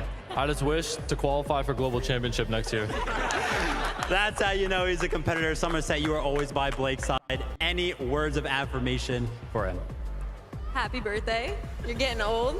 Everyone's making these accusations that you're washed now. So next year for Global, you got to prove them wrong. Let's go. There we go. Listen, we have some cake to celebrate with up here. There's going to be a celebration at the end of the day, and Queasy and Thomas are hoping to be a part of that. Yeah, they really are. Can you make sure that you save us all three here some birthday cake? I would be devastated if you didn't, all right? I'm joined by Queasy and Thomas HD here. We have got ourselves a serious championship Sunday. Queasy, the first 3 games, I mean, we had ourselves a lot of points scored early on, and Peterbot Poyo going down gave you guys a real advantage to get up that leaderboard, and you were the top spot for a while. Walk us through those first kind of couple of games and how that went really well for you guys, ensuring that you are definitely in contention for that trophy. I mean, we're just trying to be consistent, but it's hard to compete with Thanos himself, you know? So we'll see. Thanos himself. I mean, Thomas as well. I mean, you obviously in that third game watching Queasy there, who managed to clutch up and just carry on going. You need those kind of plays in finals like this, don't you? Yeah, I was like really hyped that he clutched up a few elims and he clutched from top 12 till top 6, I think, or something. Yeah, I'm proud of him. Well, I mean, there's only like, what, 40 or 50 points between you guys and top spot right now, which is absolutely doable with the 1.5 multiplier. The last 3 games, does anything change for you guys? Is there any kind of strat coming into this you think this is how we go for it? Or is the consistency and the complacency of where you are right now going to get you through and up to that main stage to lift that trophy? I mean, I don't think we can change much. Don't really have time to make adjustments, but we just keep doing what we're doing, and we hope it's enough. I want to hear about one for a second here, you guys as a partnership. What is it like playing alongside Thomas HD? I guess a lot of people at home right now wishing they could be next to you guys, competing with you. What's this guy like playing next to? It's amazing, and it's pretty easy to play, you know? That's about it. Same question for you. I mean, this guy, he's done it all as well. Queasy is the man. Same thing. What is it like this season playing next to Queasy? I mean, it's great playing with Queasy. Like, I don't think there's anyone else that I wanted to play like a LAN like this with than Queasy. I think he's like the best IGL by far. Okay, we're going to see exactly what happens. Will they manage to go all the way and lift that trophy on behalf of the EU? I hope so. Let's head our way back over to the rest of the gang and see what they have to say. On behalf of NA, I also hope so. That's just my opinion. Welcome back here from the FNCS. We just are sitting here at the halfway point. Man, that last game was so crazy once again. Obviously, we would love to see Thomas HD and Queasy win, but also that story, Peterbot and Poyo, the back and forth. It's a really great story. It really is a great storyline, and I hope that we get to see both of these players make it to the end game for the next 3 games as well. However, like I said before, there is still an opportunity for other teams below them to climb up the leaderboard, and to not forget that this isn't just a fight for first place. Everyone is still trying to climb up this leaderboard, make sure that they get into those placements where the 6-digit figures are. Yeah, I mean, you heard it there from them directly in the interview. We don't really have time to change things right now. They've had a very, very good day overall. Of course, they came out on top in game number 1. 2 very solid games here as well, going into the halfway point. It's just the fact that Peterbot and Poyo had such an incredible game number 3 that they really are just taking everyone by storm right now. Still within reach, though, as you mentioned earlier, Ronzi.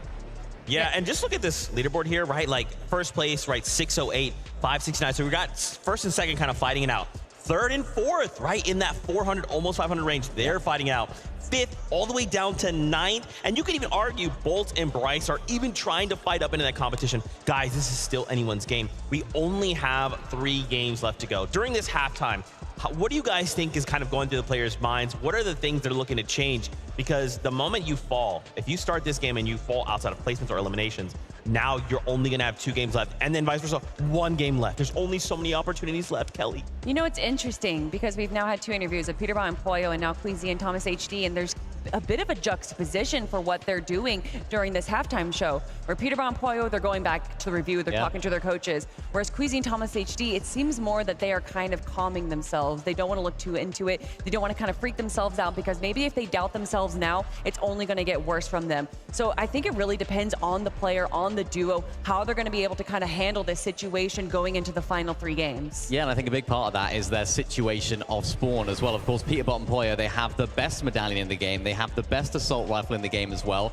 Their plan right now, their main concern is getting landed on.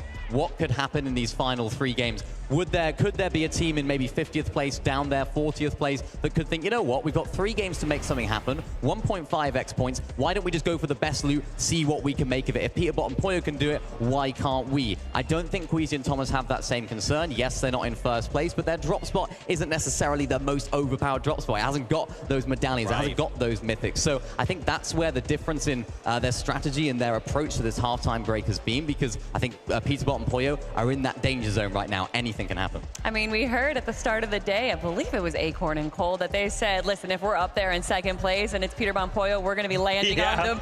I don't know if they're going to be doing that now, but still, that does showcase that that mentality is in the mind of all these competitors, that they are willing to do something crazy to change things up. And of course, that brings us back to the reminiscent days of Invitational 2022, where it was Queasy and Veno dropping onto Cammy and Seti and making one of the best plays that we have ever seen in the FNCS ever. Just imagine for a moment. Let me just paint you a mental picture. And I'm not saying this come true, but I did write it in the script.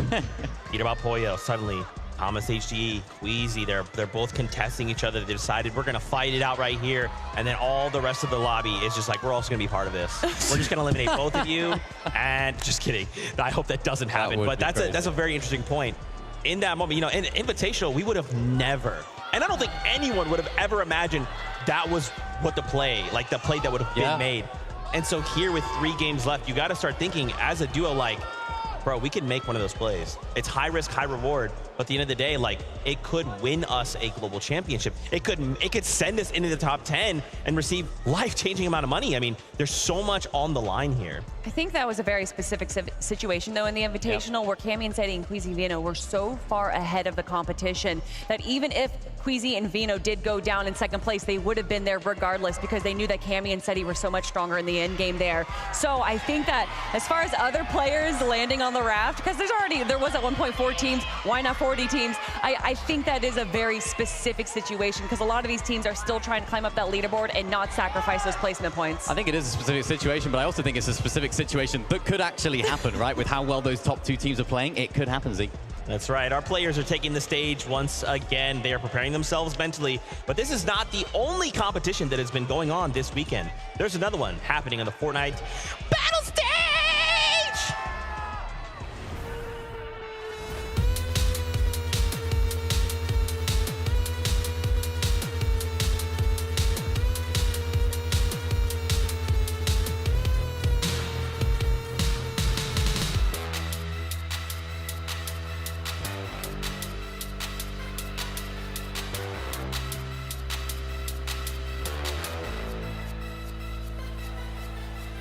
So we're here, Fortnite Festival Battle Stage Dallas. So here's how it's gonna work. We're gonna have each individual on a band. They're all gonna compete amongst themselves. The top player at the end of a battle stage competition will advance to the next round. And the next round is gonna be the finals for Battle Stage Dallas. At the end of Battle Stage Dallas, we will crown the best Fortnite Festival Battle Stage champion. So this is arguably like the largest prize pool in like guitar game history, and the fact that Fortnite Festival Battle Stage Champions is happening at all is like, it's incredible. This is the most calm, the most zen I've ever felt going into a tournament. Won 3 national championships in the old days. Looking forward to maybe adding another. All right, guys, welcome to round 1 of Fortnite Battle Stage Dallas. May the best rocker win.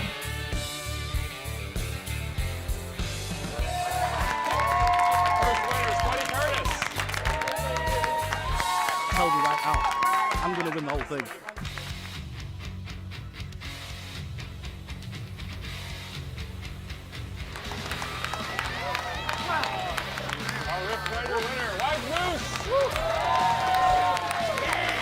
somehow I pulled it out at the end by just a couple thousand points. I'm barely shaking now still. I'm still shaking. I'm sweaty. That was very nerve-wracking, but I'm glad that we were able to get it done. All right, guys, welcome to round 3 of Fortnite Festival Battle Stage Dallas.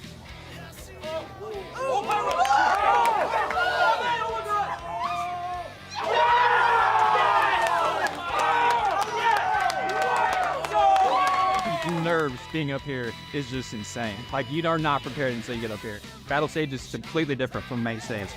Like, it's truly competition at its finest.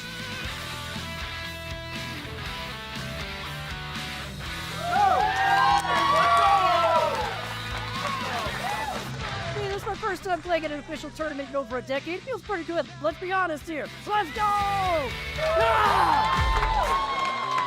Welcome to the finals of Fortnite Festival Battle Stage Dallas. And for the winner, we've got a little something special.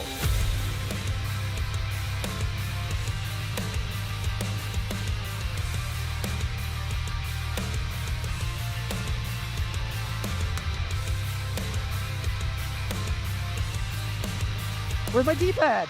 I dropped to activating!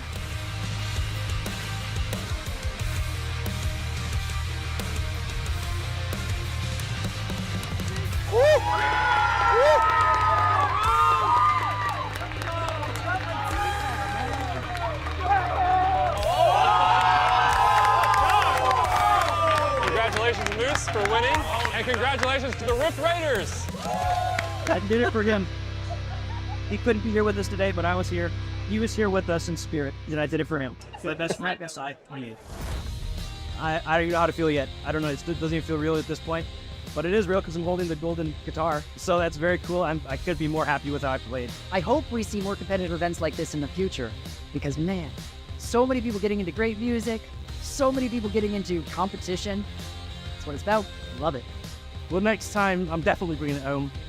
Moose better watch over his back. Shout-outs there. Fortnite Festival Battle Stage Champion. That's what I'm going to be doing after this. I know this has been super fun. I'm just going to go. I'm terrible at that. Let's just, anyway. Here we are, though, back once again. We are almost ready to jump back into the action. As we kind of talked about, only 3 games left to go. And then we are looking to crown global champions, Kelly. It's finally happening. I mean, since 2023, where we saw Cooper and Miro raise their trophy, I've been waiting for this moment, and to see these two teams so close in reach of that title of the FNCS Global Champion, I cannot wait to get into this next game. I'm so happy it's close. I'm so happy it's so close. As a neutral, if you're watching and you don't have a team that you're following, I think it's so good that things are so neck and neck going into these last 3 games. And of course, with that 1.5x points multiplier, anything can change so quickly. So even the likes of Vico and Flixie, if Peterbot and Pollo, Thomas and Queasy don't have a very good end to the day, Vico and Flixie could be your FNCS Global Champions for this year. So it's still all to play for, and it's going to be electric, Zeke. This is really where, this is the business end of the competition, we call it. I know, we just cannot discredit this Victory Royale. 100 points. Yeah. I mean, right? A single duo could find themselves a Victory Royale, and then everything changes. This leaderboard shakes up. We could see Peterbot and Pollo have a slip-up like they've had, right? The same thing for Thomas AG. Any of these teams could. Now, we don't want that, but it could happen with 3 games remaining. Yeah, and I love the way that these end games have been going. We've had wins from the high ground, we've had wins from the low ground, we've had solo competitions, we've had 2v2v2s. It has just been an all-encompassing experience of what Fortnite has to offer. Yeah, we've had a little bit of everything, haven't we? Solo clutches went crazy. Of course, there's that one game today where we had like 5 or 6 solos just in the game alone. So yeah, we've kind of had a little taste of everything. Now this is where things get really serious. I expect to see a little bit of change of strategy from some of our teams that maybe aren't doing so great. Some of the teams at the top, I think I'm expecting more nerves from, because this is really where it's make or break. I think this is also where we're going to see a lot of issues with Storm Surge. A lot of players playing as safe as they can possibly be because they don't want to get eliminated. Regardless of going for those eliminations, they want those placement points. So I think that it's going to be a bit of a struggle for a lot of the teams that don't have kind of those off-spawn fights or other duos near them. They're going to have to make some big rotations to get those tags, or at least have some strategy in their back pocket. Yeah, I mean, I'm just curious to start diving into what has changed, right? These players have had this time to kind of just wash away. Those first 9 games don't matter. We just have to show up for the next 3. These next 3 games will define our legacy, the legacy we leave here at the FNCS Global Championship. It is time. This is game number 10. Let's load right back on that battle bus with MDF and the best taco. Thank you guys so much. And yes, MDF, we have officially crossed the halfway point. Match number 10 is in sight. And what's even more crazy to even consider currently was that performance out of Peterbot to close things off, because so many of these teams, they just had to sit and ice out for 20 minutes watching that. But we're ready to see what match 10 has in store for us.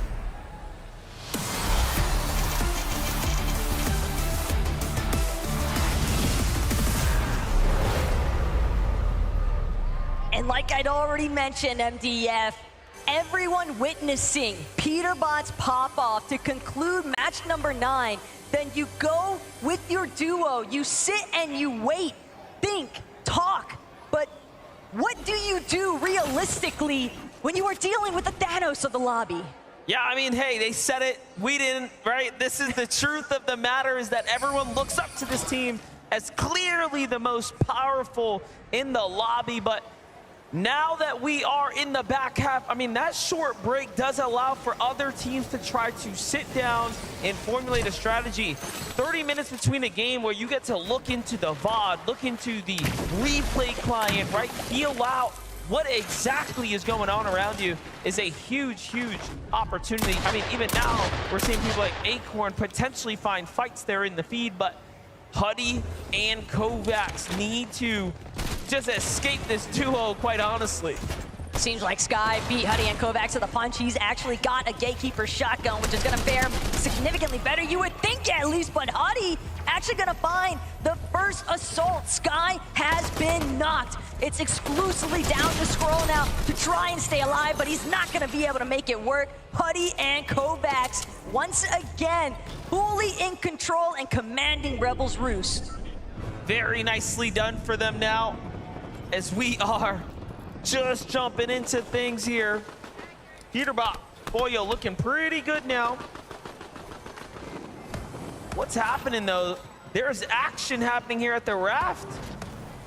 They don't want nothing to do with it as they're shying away. Swizzy and Japko get a little bit of loot and just back off as fast as possible. You know, it is pretty interesting to think about a 40-point gap that was once at the start of the event, closed, and then all of a sudden sprung right back into the action come the back half. So really showing you that when Peterbot and Pollo win a game, it's usually explosive. And the other thing that's important to note, though, is over at the raft, sure, we're seeing quick departures from Swizzy and Yapko, but their intent for 2 days in a row now has been exclusively get what they can and then immediately start to head towards the weapons bunker. That's been their big play, is trying to establish their surge damage around the underworld, around Grim Gate, but for Clix and Veno, it's another beast entirely. They're dealing with Damo and Resigns. Resigns, though, not going to be able to work his way out of this one, but Clix could pay the price instead. Cuts off into the corner. Damo left to fend for himself here, but Clix is incredibly low. Veno has been knocked, and it's going to be Oshi coming out on top. A massive upset for Clix and Veno. They were inside of our top 10, but with that confidence secure by Damo, this is a real opportunity because this is the fastest conclusion we've seen yet. Yeah, and you know, you saw what happened there. They didn't have material to work with. Things ended so fast, and not being able to secure the elimination itself is also just small points lost here. Jumping in with Chicho and Trulix, finding body tags. The Monarch pistol obviously hitting in the range of that 60 plus, but Kanata and Cooper, this is the earliest we've seen them go head to head up against Alex and Worthy, forcing them out of the drop. That was just one of the two, though. Malabuk and Mustache not happy with Kanata and Cooper taking their pickings here. This is almost a throwback to the Invitational, and Kanata had beef at the racetrack up against Malabuka and Mustache. Malabuka, Thomas HD at the time, but things have shifted because Kanata and Cooper finding that singular elimination now puts them in a power position here at Restored Reels. They have a very real opportunity as well to try and see if they can look for not just the solo, but also taking advantage of the other half section, because keep in mind, Restored Real is usually getting split between only 2 duos, but since Alex and Worthy got cut off so soon, that's going to be even better opportunity still, because Kanata and Cooper know that that POI has not been fully looted. Well, matches 9 and 10 have been very interesting, since we can see that the zone is going to remain down south once again, and Peterbot and Pollo saw Clix and Vino get eliminated, and they wasted no time to rush in and secure these eliminations up against Resigns and Damo. Damo seems to have escaped. It makes sense, right? They would come in and just finish the job. But Peterbot and Pollo also knew that if Clix and Veno aren't there, they have zero fear of Oshi, and they've been very open about that. Chap and Teeny, on the other hand, they've also joined the fray here at Restored Rios. Malabuka, Merstash, they've got 1 elimination as well. Teeny and Chap find themselves boxed in the center. They're trying to see if they can escape, but they're both gonna pressure onto Malabuka's walls. Malabuka hasn't had his shield fully cracked just yet, but he's definitely low enough. Same could be said though for Chap and Teeny. Armored wall gonna cut off that aggressive path from Merstash, and they'll have a moment to regenerate their shields. Chap and Teeny have fallen down to 12th here, but still are very much in the running here. Let's not forget 1.5x points to be earned, so every game having that much more significance on the standing. Look at Teeny slide up behind Malabuka and find an elimination right there. Very nicely done. And in quick fashion there, picks up the loot. He desperately needed that. He's only got 200 material even now. Tap on the other side though, getting tagged off in the distance. Teeny looking to finish off Geras and Shari, who seems to have rotated north from the south after seeing Clix and Vino go down. They're like, oh, okay, there's no one in third party. Let's go the opposite way. Everyone's adjusting. And I think that adjustment was so unexpected for Malabuka and Merstash. Malabuka was trying to stay hidden because he recognized the fact that there was Geras and Shari on the other side. But again, Teeny, Chap, wasting absolutely no time, just caught in the center of the action. I just want to say how interesting that Peterbot and Pollo see Clix and Vino fall and they push in. Geras and Shari see it and like, let's get out. Very different philosophy, very different strategies at play there, but nonetheless, we progress here onto Bryson Bolts now, who have a little bit of this high ground spot here. Bryson Bolts continue to kind of remain inside this top 10 conversation. However, still shy of a victory royale to really propel them up towards the top. For sure, but for Baka and Pars, this is a site that they haven't had a chance to really take too much advantage of in a while. Their drop by the Ship It station usually leaves them in contention to be able to look at a forecast tower or two, but because of the action that's been taking place between Vico, Flixie, Peterbot, Pollo, all these other duos trying to establish their dominance over these forecast towers, it's been difficult for Pars and Baka to work their way into that conversation. But again, this is also partially Domino's effect because Peterbot and Pollo rotated so early on to push Damo and Resigns off of the Clix Veno eliminations that now it's left an opening for Baka and Pars to set up home base around the forecast tower that would typically be contested by Peterbot and Pollo. Ryzen Agers looking to see it. They can get a couple tags on a team rotating nearby. Well inside the top 10 here. We can start shifting our conversations a bit towards the prizing as well. Let's not forget how significant it will be as you start breaking into top 10. The difference is in what you earn up towards top 5. That's what players are gonna start having to worry about as well, given the performances.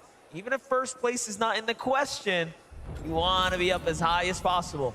And that's also an interesting dynamic to consider because some of these teams that are outside of that top 25 in the leaderboard, this might just be a prime opportunity for them to be as reckless as they want because realistically, 6 points per elimination, if they're able to stack 3, 4, possibly even 5, it's never going to be easy, especially not at the caliber of a global stage lobby. But when you know that everybody gets money and when you see such distinct gaps between the prize pooling just for 1 or 2 more placements higher, it's definitely worth trying to key after. Yeah, Vico and Flixie thinking about keying Shadow and Virgo on that note. Shadow and Virgo very much aware that this bunker's gonna open here. Now looking to back off, seems like they've sort of met their match.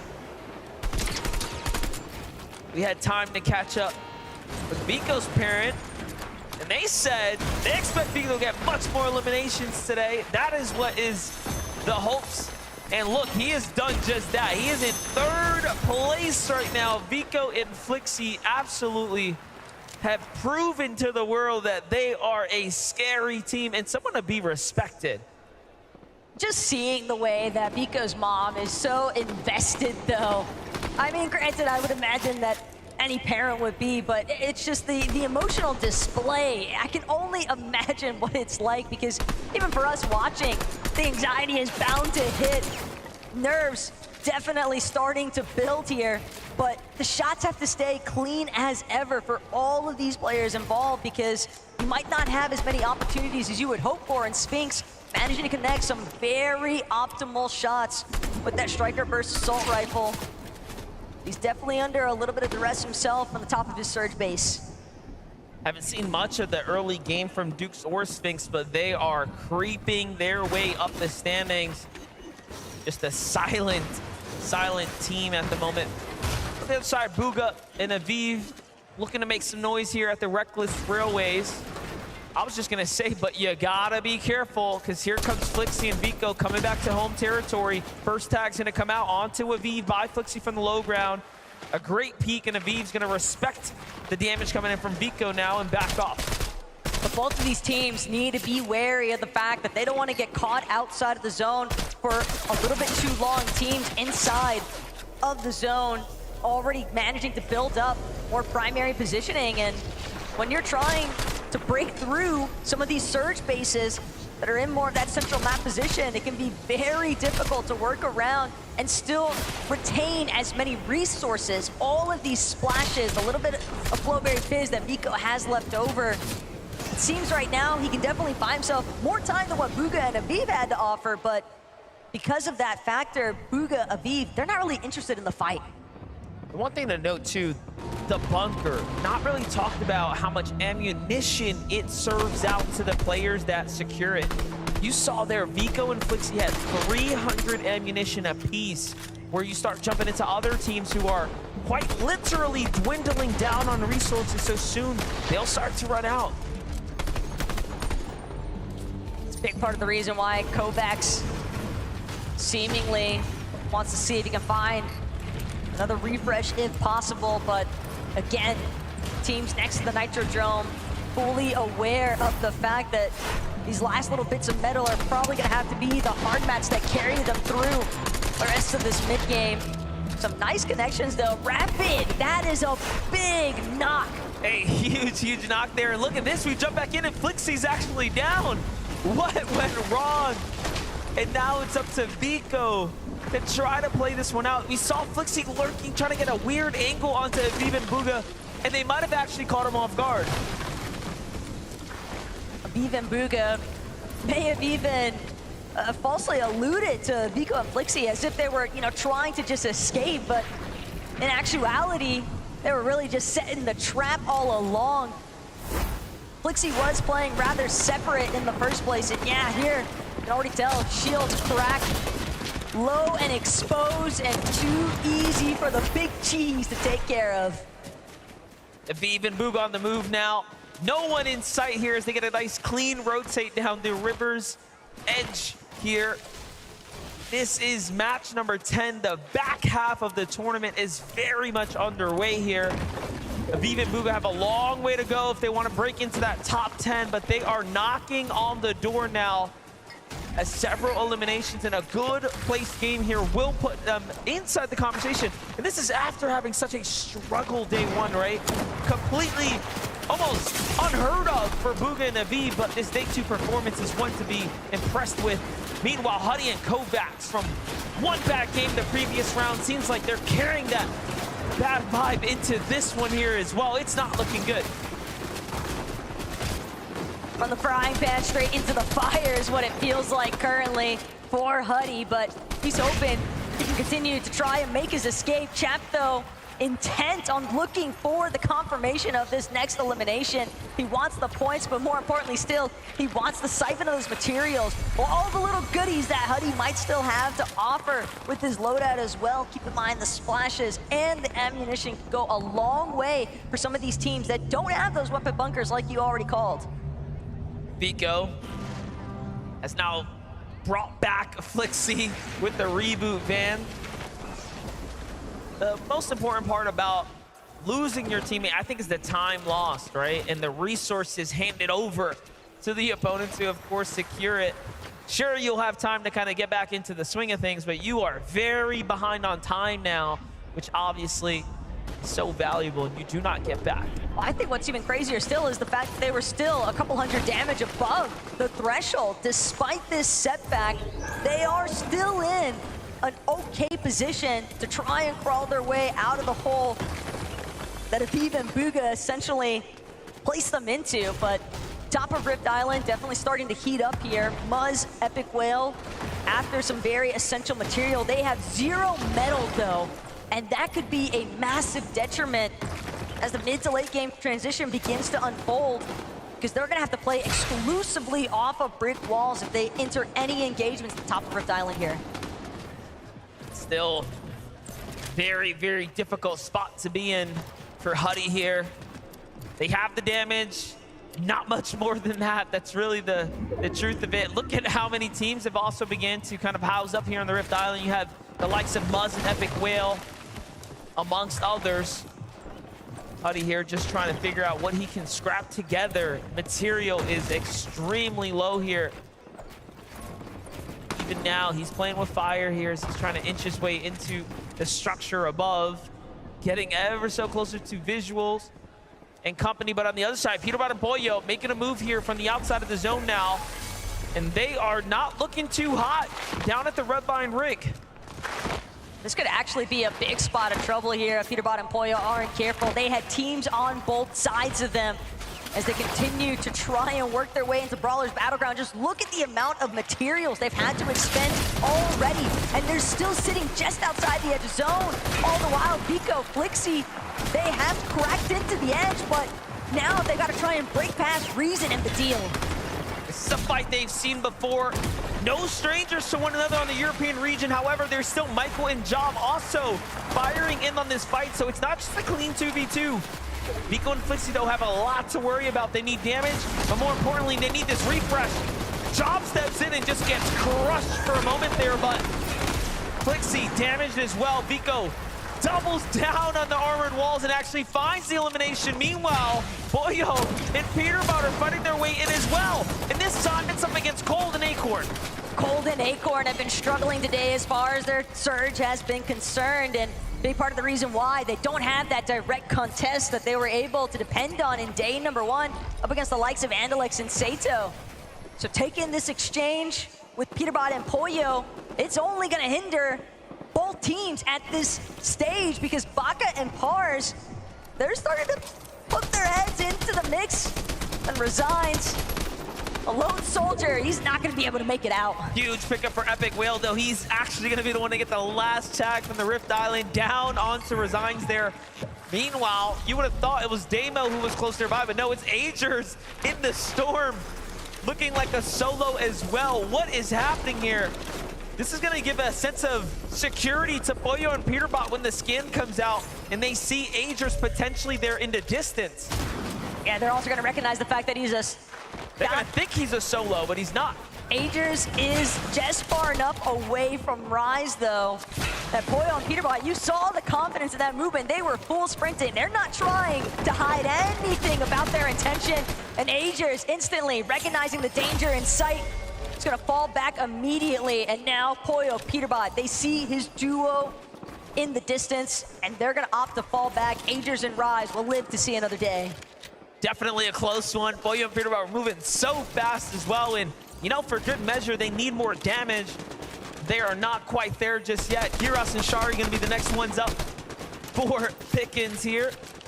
But nothing is going to connect. Getting close now to the top 25. Take a look at the highlights. You blinked, you missed it. Baka and Pars get deleted by the young Cold. Very nicely done. He's starting to heat up, it seems now. In the back half, that short break probably much needed. That last elimination, though, that Flixie and Vico picked up off screen is carrying their surge damage threshold currently, sitting just barely above at 113 over. But Vico, Flixie, more importantly still, they need to find another loot refresh if possible. They're gonna have to create the situation themselves. Meanwhile, Peterbot Pollo, this could be exactly everything they were looking for. Ed and Persa have fallen, and a big refresh of materials is finally headed their way. That was actually so fast too, right? One of the fastest eliminations they picked up, but look, no heals were given out. You would think you catch two teams or a set of duos here on the outside, catch the quick elimination, and you'd be fully refreshed, but they are still in a very bad situation as far as heals are concerned. Yeah, but it's all from rags to riches when you're looking at Thomas HD and Queasy's loadouts in comparison to Pollo and Peterbot. They are in tatters at this phase. And now, taking the flaming boost tube, they're gonna try to catapult themselves. It's helping them cover some distance, but at the same time, they're just still so far behind everyone else, very likely to get held the moment that they surface. They go sneaking their way out from the edge here. All eyes on Peterbot and Pollo right now, as this is, again, one of those very dangerous situations they found themselves in where Pollo doesn't have much HP.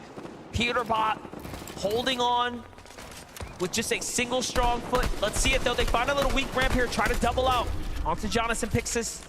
And nothing comes out. Pixie manages to level up just a little bit more there.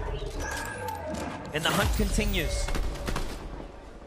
Peterbot and Pollo, though, they're going to send out their next scan off that reveal medallion. It's Siyun and Kadu.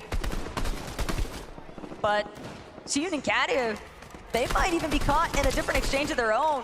I believe that they're applying some pressure onto Epicwell and Muzz, who are sitting on the low ground just underneath them. Chiefs as well, so incredibly hurt, but Peterbot, Pollo, they are just praying for any sort of refresh, but nobody is coming near them. Keep in mind that reveal medallion also marking their position on the map. People know Peterbot and Pollo are on the approach. Yeah, Kato is trying his best to see if he can swing around this dead side for the rotate, but Peterbot and Pollo not having anything to do with it. In fact, finding more tags now into Kadu. They're gonna recognize we just shield cracked here, push in, take the wall. They didn't have heavy material before, so what did they have to work with? Armored wall comes out, give them a little bit of room, but different duos now looking to collapse in. Luckily, the tag was onto Peterbot and not his teammate. Otherwise, it will be Rats here. Great Monarch tags, but they are literally operating on fumes right now. Peterbot is down to his final 4 builds. Wow. Make that 3. He's still got 6 armored walls, though, but he'll have to be so meticulous with how he actually places them. But Needed just that. in time, Crisp has been found. It's not much. It's not much, but it's something, and down they go in 17th place. They just couldn't get a footing. Look at Huiko on the other side here. Falls and takes the damage too. Out goes some of the immediate threat. And things begin to open up for Cammy and Seti. Once again on the high ground, Queasy and Thomas, also who are just on a day 2 performance of their careers right now. The opportunity has arisen, though. Thomas HD and Queasy know if they can just close this one out in any sort of fashion, like some of the successful matches they've had earlier here today, that could be all the difference necessary. Only 54 points currently separates first and second place. Spinks from the low ground, trying to take some chops up onto height. Success as well. Seti and Cammy will be forced to try and pave their way forward. Still looking to maintain a front side position of this next zone, but Duke, Spinks right behind them, threatening. They're gonna have to push forward as well, though. It's only a matter of time before the two have to clash. Spinks and Dukes have turned their focus to high ground here. They want to be up on that podium before the weekend's over, and there's just 3 games to do it. Here we are in the final moments, top 15 now. Things are starting to heat up here for Thomas HD and Queasy. Material running low, they have to find the refresh here. Desperation will start to kick in. They saw the shield crack. Sidewall goes in. They're fully committed. Armored walls. It's all or nothing. And Thomas HD gets trapped and put down. Back to the lobby he goes, but we've seen Queasy be here before. He will have to figure out how to clutch up for the team now. At least for a moment, he's gonna opt to play his final med kit. It'll buy him a little bit of time. He's hoping that it'll buy him even a placement or two. But now, pushing in late from the backside of zone, hoping that he can drop in overhead, sees bodies, hears the shots connecting all around. Prism is gonna get knocked. That's the refresh he needed. But the splashes, Queasy can't use them in time. He gets the elimination, but at what cost? And it wasn't enough to overthrow the gap between him and Peterbot and Pollo. The small chance that he had, the crack in the window that was open, he could not fit through. And it remains as close as ever as we are bending into game 11 and 12 of the tournament. This is Bryce's and Bolt's chance to secure a victory. This is Spinx and Duke's chance to secure a victory. Or can Cammy and Seti pull a trick out of the hat at this point and come back with another win today? Seti is already out. Cammy may have been right next to him. Swizzy and Yapko, on the other hand, they're looking to be the ones to try and overtake the low ground. They've created so much space, but working through these pre-existing builds and even the buildings themselves here at Brawlers Battleground is posing so much of an issue because Bryce Bolt's in the mid-ground. Pixie as a solo, he's gonna opt for the medkit play as well. Teams falling left and right, and the solos left behind, just hoping that the duos clash into each other. Japco and Swizzy, very solid team, doing what they need to. Beautiful tag out to Gyros, puts him down quickly. Teammate falls behind it, and then Japco delivered Pixie right afterwards, and they jump their way up to 8 eliminations in the top 3 now. Bolts is weak, but Bryce is healthy. Spinx and Dukes waiting their timeout from the high ground, listening to what's happening down low. The medallion's in full effect, so they have all the information needed, and they're cutting them off. What an angle from Bryce here to find one, now 2 on the low ground. Down comes Spinx and Dukes. The call has been made. They're looking to close this game out, and they're a very weakened duo down here. Duke's feeling good about this one, though. He knows that these players have got to be low. Final 3 builds remain. Spinx right up above to back him up, but it's only going to take one last shot. Dukes waiting to see which hole Bolts tries to scramble out from under. Armored walls to surround himself for the time being. That's so smart. He's got something to heal with. He actually is trying to survive it, but Spinx was also ready on the high ground, and he has an extra med kit. It's gonna be so close here as Spinx has run out of heals, and Bolts has one in 3, 2, 1. It is over, and Bolts wins the game via armored walls and med kits. I knew they would win one this weekend. They were hunting for it for so long. It was only a matter of time before they were finally able to seek this one out. A big victory royale to surge their way up the leaderboards. Heartbreaking moment for Spinx and Dukes, but they did their best. Would you please put your hands together for Bryce and Bryce? It is good to talk to you guys. Walk us through the end game there. We saw the heals came into play, but what a way. The crowd absolutely loving that too. We finally got a South Pole for the first time. It went to the sand. We also got Surge guns this game, so we decided to just stay our spot, get Surge. After that, we made it to end game pretty easily. Once we were there, it was just refreshes, you know, it was just clockwork. I don't know, Bryce is one of the best IGLs in the game. I'm one of the best fraggers, and put that together, we're one of the best players ever. I mean, Bryce, you know, we hear that from their Bolts. It was an incredible way to round things up here. Obviously, you guys want to get as far up the leaderboard as possible now. Walk us through this competition thus far. How has it been for you both as a duo? It's been pretty challenging, but like we're the best duo, so it's nothing like different than NA East, pretty much, or NA Central. And I got to ask as well, we heard it from these guys, Fort Worth. I mean, Fort Worth, let them hear you one more time. You've got the crowd on your side too here. That must give you a lot of wind in your wings as well. Yeah, a lot of adrenaline running. I'm really nervous, but I'm also excited. All right. You heard it there. Bryce and Bolts, one more time. Give it up for your winners! Whew. lots more coming our way here. Bryson Bolts, they're securing the victory, but we've got 2 more games left to play here. What's going to happen next? You have a front row seat. Do not go anywhere. This crowd already, we know you guys are too. We'll see for plenty more right after this break.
Hello and welcome back to the FNCS Global Championship. We just wrapped up game number 10. Only 2 remain before global champions are crowned. To say this last game was chaotic, I feel is almost like an understatement. Yeah, that was chaos in its finest form right there. Our 2 biggest teams going down relatively early, although still getting those placement points, probably still holding themselves up in the top of the leaderboard. But big shout outs to Dukes and Sphinx. We've seen some great performances from them, but Bryce and Bolt with the win there. I mean, we saw it from Global Championships 2023.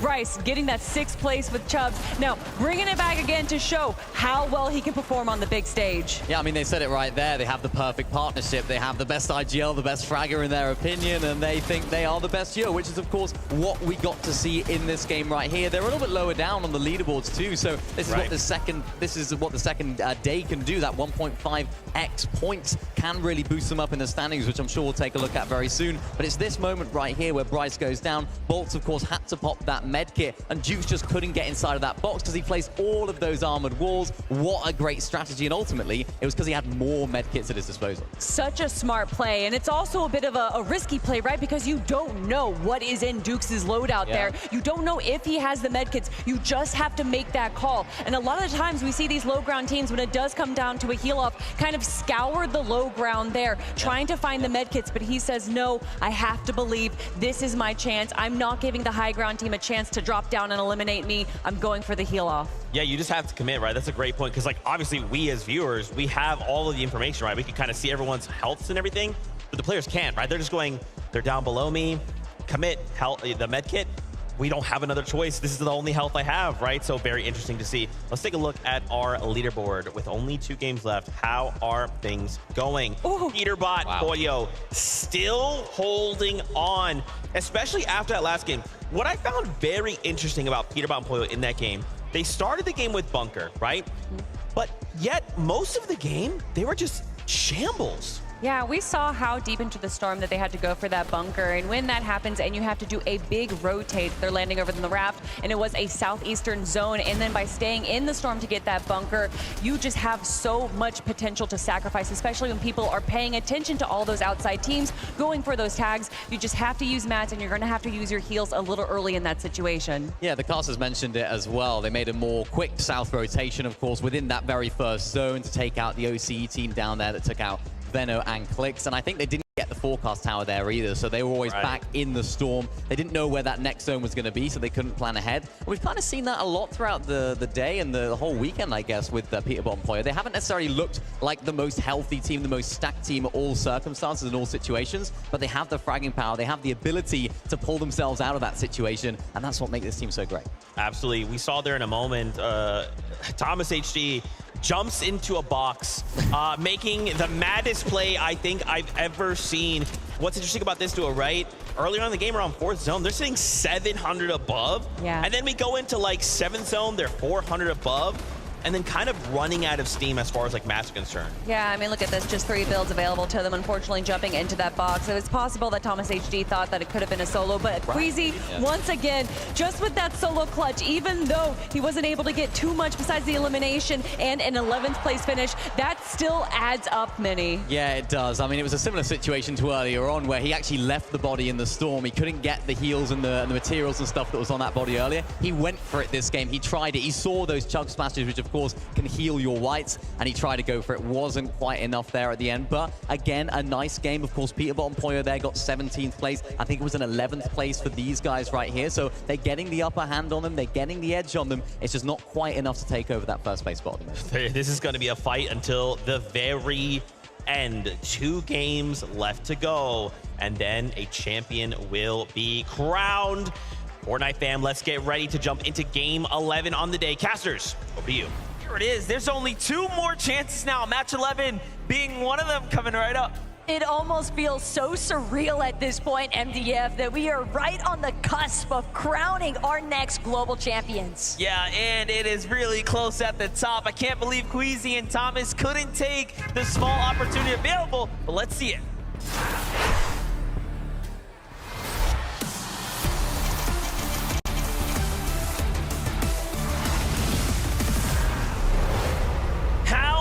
More chances will everyone get here in match number 11 to take their shot at the throne, because at this point Peterbot and Pollo have served up too many opportunities. They can't surely come up short, right?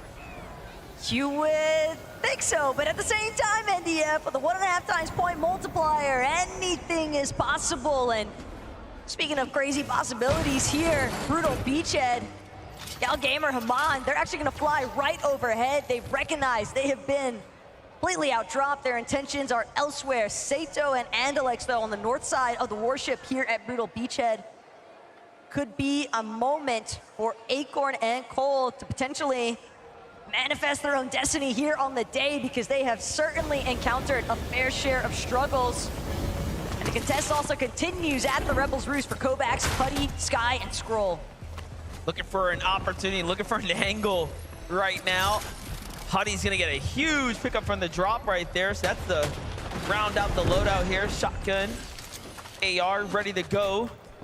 Burst being a great option so early right now. Monarch pistol for Kovacs, so not exactly the best. However, this is a hot drop, so you can see there are plenty of drones flying around that'll drop good loot as well. But Scrolling Sky this time not content with what they've received. Back off. We've seen them do this before. Meanwhile, on the other side, a Power-Worthy and Alex kicking things off, continuing their domination over Restored Reels. They really have impressed us, I would say, with what they're capable of in the early game. If they can just patch up that mid game, I mean, they would make OCE very proud. Well, they've managed to smooth out the difficulties that they had in day one as far as that 50-50 drop is concerned and Restored Reels. The problem now today has just been Kanata and Cooper, amongst other teams, just closing in on that location after they see the exchange take place. But Acorn is currently situated here at Brutal Beachhead without Cold, and considering the Andalex as an elimination of his own, you have to expect that that was the one he found on the Cold. Yeah, it's sad to see, but it's about the worst we've seen Acorn and Cold do in person right now, and there's a lot of factors starting to add up. Normally, they play very, very well, you know, being contested. However, there were some rumors Cold wasn't feeling 100% today, so that could be taking its effect here now, especially as we drag on later into the evening, as they've kind of slipped down, but shift our focus into the stars of the evening, if you will. Pollo and Peterbot right now really starting to take form here. Last game makes you wonder what all went wrong in the mid game, given that they were just in shambles somehow. No extra material. And then on the other side, Queasy and Thomas had a opposite situation, but this time it's an elimination. They pushed in rather quick to capitalize on Kramsu and Clone, who do land a little bit north of where Research Rock is at. And sure enough, Queasy just beaming Kramsu. Could have potentially just been a circumstance where Kramsu didn't even have time to react. He just got dropped in 2 shots pretty much. So well played to Queasy, Thomas HD for that one. Something we were just talking about in between these matches is the fact that Queasy and Thomas have been able to find the placement points, but what they need to add to it at this stage are the eliminations.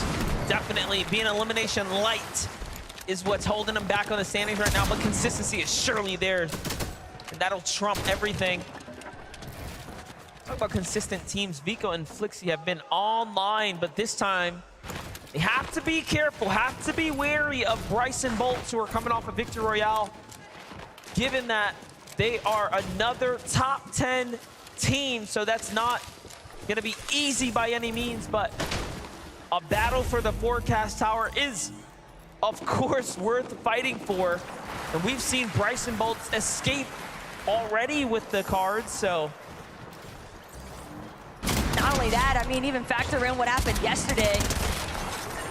Bryson Bolts taking out Flixie when he did secure that Forecast key card, so anything goes just about. Just because you get the key card, until you actually confirm it onto that Forecast Tower, you can't consider it in your control. Teeny and Chap, though, across the map, just putting on so much pressure here for Garrison Shari. No real opportunity for them to bounce back here. Garrison Shari mixing up the strategies doesn't seem to be working going north at all right now. They were better off sitting in the storm trying to catch tags on the Clix and Vino. Jumping in with Chicho now in Trulex. Just outside the Doomstat. Big base here. Ramped out almost to see what they can find. Things are going to slow down here for a moment, but on the other side, things starting to heat up now for Chap and Teeny. Another elimination to finish the duo off. They knew that Shari was a solo, though, after collecting Gira, so it makes sense that they would take the time to pinpoint his location. The surge damage, just such a massive necessity to collect early on, so that way they can have better control over their rotations as the match progresses. Because we are down to our final 2 lobbies here today, MDF. Walks Ping getting active now because the likes of Rise and Yuma, and they're gonna win out. 2 big eliminations to add to the tab as Pollo and Peterbot yet again, also finding themselves fully in control of the forecast tower. They've doubled back, they've secured it again, and this means that they will have all the information for all of the zones coming up. It's such an advantage. And it's not just them, right? There are other teams, of course, securing other forecast towers. However, they have just been the team that be able to do the most with that information. But now you've got a team with the best medallion, the best striker burst assault rifle, the best kind of opportunities to set themselves into optimal positioning thanks to the forecast. Shutting that down might not even be the focus. More so, it's just got to be other teams emphasizing even more still into their own gameplay to ensure that they can keep up at this point. Vico and Flixie trying to keep up. I love that they go around, tag other teams, and then double back to the railways, always looking for someone who makes the mistake of getting to their drop spot, looking for scraps. Seems to be what works. On the other side, though, CZB Nathan, EU team going up against Bryson Bolts right now. Bryson Bolts are actually just waiting right now, probably not too sure about what they want to do. I'm sure they want to get back to farming as they don't have much to work with here, and CZB and Nathan seem to catch a read here. They don't want to take this fight. Yeah, CZB and Nathan, they're in a far better position as well, just having that little bit of elevation to work with. So Bryce Bolts, they're likely going to head the opposite direction, but something I couldn't help but notice, last time we checked in with Trulex and Chicho, that surge base that they had established, the way that they were taking shots into Doomstad, wondering how much interference they've been playing today up against the likes of Muzz and Epic Whale, Reet and Ritual. Keep in mind, those two teams are trying to head, they're already softly contesting each other. They've been splitting Doomstad between the north and south sides, but when you've got Trulex and Chicho, such strong mechanical players, you know they have such crazy pinpoint accuracy, and they're holding you with the surge base from so far. It can be very difficult to actually work your way out of that location. Especially if it forces you into another team that you're not expecting, which of course will be disastrous. Chicho and Trulex doing just that as well, talking about manipulating these rotates. They're trying to do that here. No tags right now into Rapid and Batman Booga. However, Trulex has got a completely different angle here on the outskirts. But the call's being made. Time to get a move on it here. They'll be one of the first to rotate now. Plenty of rocks, though, to easily refarm some of the brick that they had invested for that first surge base. And just behind them, you can see Muzz, Epic Whale. They've had to maintain a low profile to prevent themselves from being victims of Trulex and Chicho's Eagle Eyes inside of that surge base. But the surge bases continue to pose issues for plenty of other teams around the lobby. Here we've got Poyo and Peterbot actually looking to see if they can capitalize onto Sky and Scroll. One above, one below. Sky Scroll caught in the center. But they're gonna try to just finagle their way out of this one, sure enough. Poyo, though, just quick to the chase. Haven't quite got the tags, though, right? So something isn't going right for this battle here. Clearly, the goal is damage and or eliminations, but none being earned. Meanwhile, Ping and Wox right here are in a completely different fight. Deep into the storm, just outside the underworld. Wox, who's at 3 eliminations here, clearly fired up for match 11 right now. Chasing down visuals and Braids. Finds the wall, Ping on the other side, gets the edit. However, Braid slips out.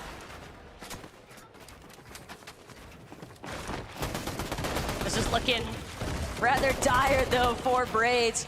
For Wox and Ping, they've already invested so much time. They need this surge damage at this point, which is why Wox, he's so intent, so determined to make sure that he cleans up the other half of this duo. Not to mention the 3 eliminations as well. Wox and Ping playing super aggressive. Some of these final lobbies. A knock, though, is going to be a big setback here for Wox and Ping. They have some white heals to work with, but keep in mind, we just saw Trulex and Chicho's positioning. all the other teams as well that are based a little bit more towards that northeast side of the map are going to have ample opportunity to just gatekeep these teams that are still inside the storm rotating so late. Think about what they're fighting for. These are all of our top 10 teams we're jumping in and giving you guys updates with. You are seeing just why they are sitting well within the top 10, taking fights, dropping teams, making big moments every single chance that they get, and now Dukes and Sphinx are looking to do just that as well here, as they're sitting heavily in 5th here. But Kramsu, Clone looking for the double pincer here. Both sides are cut off, but Dukes and Sphinx double back one another. Good defensive wall thrown down there. The tags are even better, but Dukes, as mechanical as he is, can't take too many of those tags there. Will he be set back? Kramsu really pushing the agenda here, as is Clone. Keep in mind, Clone and Kramsu, they're trying to make up for lost time. Queasy getting that initial elimination posed such a big setback because they had to make a play for the reboot ban. So now you know that they need some surge damage to efficiently move throughout the rest of this mid game. And Dukes and Sphinx, they wouldn't mind the refresh materials at this point. They're using up a lot of their splashes just to try and get the job done. Not sure which duo actually decided to start the engagement, but at this point, somebody needs to find closure before the third party trickles in. Yeah, Dukes and Sphinx gonna get another tag here onto Kramsu, but not much. Clone is also hurt, but so is Sphinx. Sphinx seems to be the one taking the most damage in this battle. All of these chug splashes coming out to make sure they keep him up. Given the circumstances, the Flowberry Fizz to reset the full HP now. And they're gonna commit back into it. They're too deep into the water now to give this one up. They're gonna have to swim their way out. They need the mats, they need the material, they need everything that they can pick up off of Dukes and Sphinx here. And Sphinx and Dukes need to stay alive because they're inside the top 5, so much more riding on the line for them right now. But again, the fact that they've even been held up for this long with Kramsu and Clone is such a huge detriment. There are multiple teams now beginning to filter in around them, and the way that the zone has started to pull over the likes of Reckless Railways, keep in mind that's also Vico and Flixie's backyard, and they've got that forecast knowledge from this match. Dukes is trapped though, 2 tags come in, and he is forced back to the low ground. This is not going the way they expected at all here. It's done for them now as Resigns is gonna find the first elim, and Gamel gets the second, and just like that, they timed their entry perfectly for OCE. And at this stage, again, Clone and Kramsu, sure, they got the points from the set of eliminations onto Dukes and Sphinx, but fact of the matter is, they weren't in a position to be able to deal with the third party after the fact that Kramsu left as a solo, and this time, he might not have the opportunity to actually make a reboot ban play like his partner just did for him earlier on. All the while, Chicho and Trulex, they have found their new height of surge-based territory. And they've got a massive overview of where the entirety of the lobby is. This brick box on top of the mountain face as well. Very easy to spot for other teams, which means the flow of traffic for players moving into this next zone likely going to be restricted by Chicho and Trulex. Yeah, this is as big as bases get here, especially given that it's off the mountain, so they just have so much visibility on the edge of the map. Rift Island, once again, housed by Peterbot and Pollo. Probably the 8th time out of these 11 matches. They will show up consistently here.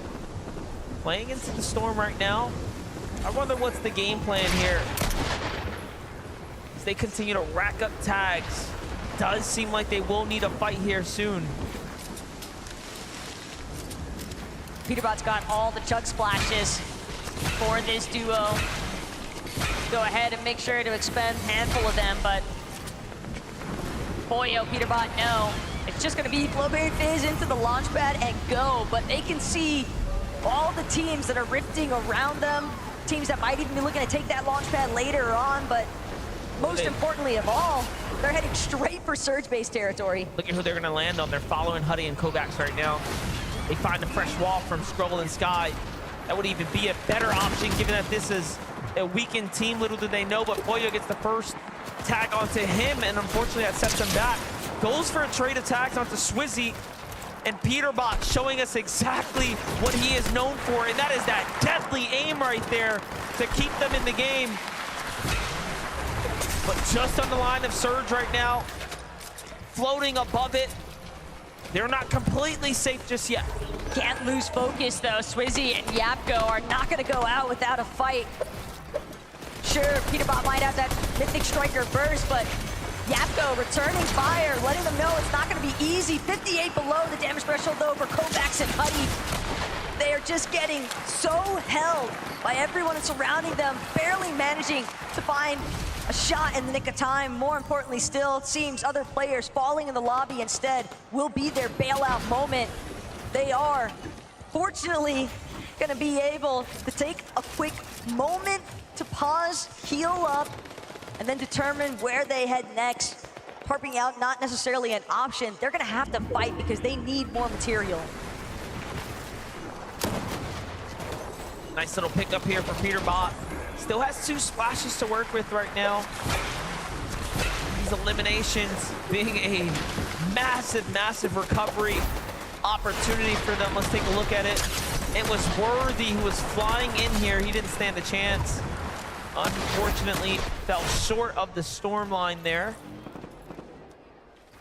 Queasy, Thomas HD, hot on the heels of Flixie and Vico now. That would be an incredible team to drop, given that they are in 3rd place. They could just play for Deadside at this point. They have so much damage above the rest of the lobby. They're gonna be a little bit late, but Thomas HD, do you ever miss with the Monarch pistol, man? We have seen him do so much damage with that weapon. It wouldn't doubt me if the stats say that he is far and above the rest with a Monarch here on the weekend.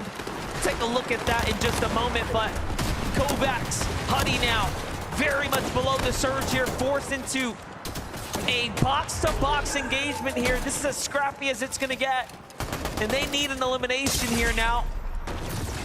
Clock is ticking, starting to run short on time. It's gonna be a matter of moments before this storm really starts to ramp up onto them. Let's see it. The damage threshold is only going to continue to climb even higher. Huddy, Kovacs forced to jump into Sky and Scroll's box, but it's not going to do them any good. They find the knock onto Scroll, but that's just going to be the setup for Wox and Ping. They take Scroll's body, instantly throw it back into their turf. Sky now left to fend for himself as a solo. Plenty of damage above the threshold, but in a sea of duos, what options does he really have? And they're just sitting on that refresh right there. Now they're all the way back into the thing. This is kind of crazy for Wox and Ping. They've come out like reasonably out of nowhere, literally now in 4 eliminations. And they're just in this conversation for a top 5 run this game. Just 20 points behind now, Bryce and Bolts, given how many eliminations they're starting to pick up here. For Bolts and Bryce though, they're finally finding theirs too, so that's a set starting to add up here. Look at how isolated Queasy and Thomas HD were, though, on that far west side of the zone. A little bit of a dead side position, but they are going to have to deal with Paper and Victor V, I believe, who seem to be joined up with them. Not going to be an easy path to trek by any means, but right there with you, Bryce and Bolts have really started to heat up here. And this is where it matters most, because you only have this lobby and the next to work with, and then that's it. And there is a lot of prize money on the line when you look at these positions in the top 5 of the leaderboard. Oh, the gap is a big, big jump. But first, Bolts and Bryce have to make it there, if you will. They're in the top 5, but pushing through is going to be difficult now, given that they're running low on HP, even shorter on damage here. The fact that Bolts has to rely on bandages here, but a great, great shot there. Not enough to find the elimination, unfortunately. Loses his teammate in the process, however. He is above the threshold for now. It'll buy him a little bit of time. Flowberry Fizz to give him that extra mobility here so he moves fast. Also to get an inch further. It's Reason who's down at the bottom layer. What can Bolts do now? Can he maintain his position here? Reason had also been desperate for some elimination damage, but Bolts will get the last lap. Granted, I don't know how long it'll last, considering the fact that his current position is as grim as ever, especially seeing all these teams in front of him. Chiefs just skirting by. Veno and Clix' box. Bolts hoping to keep ramping up overhead, just trying to maintain an isolated position, but 25 above the damage threshold, and he will finally be taken out. While all that is happening, there is more action unfolding here for the likes of Thomas HD and Queasy, who are now looking to set themselves up with some high ground positioning once again here. How many wins do we think they can take before the weekend's over at this point? Match 11 starting to heat up, though. Not looking good for Clix and Veno, who are also going to fall inside the top 20. Peterbot and Pollo continuing to rack up the eliminations here. They couldn't got their eyes on the prize. It seems as though they've all pinpointed the fact that this is a solo operation. And look, he's still trying to possibly save his teammate. Remember, Pollo has a lot of heals as well in the extra material, but no, he has to give it up. He has to leave him behind. And we have seen Peterbot be here before. I mean, he just won a game where he clutched it up. So top 14 now, it's not over just yet. Queasy still alive. Thomas HD on the front side of zone. Peterbot is just cooking, though, taking down Teeny now.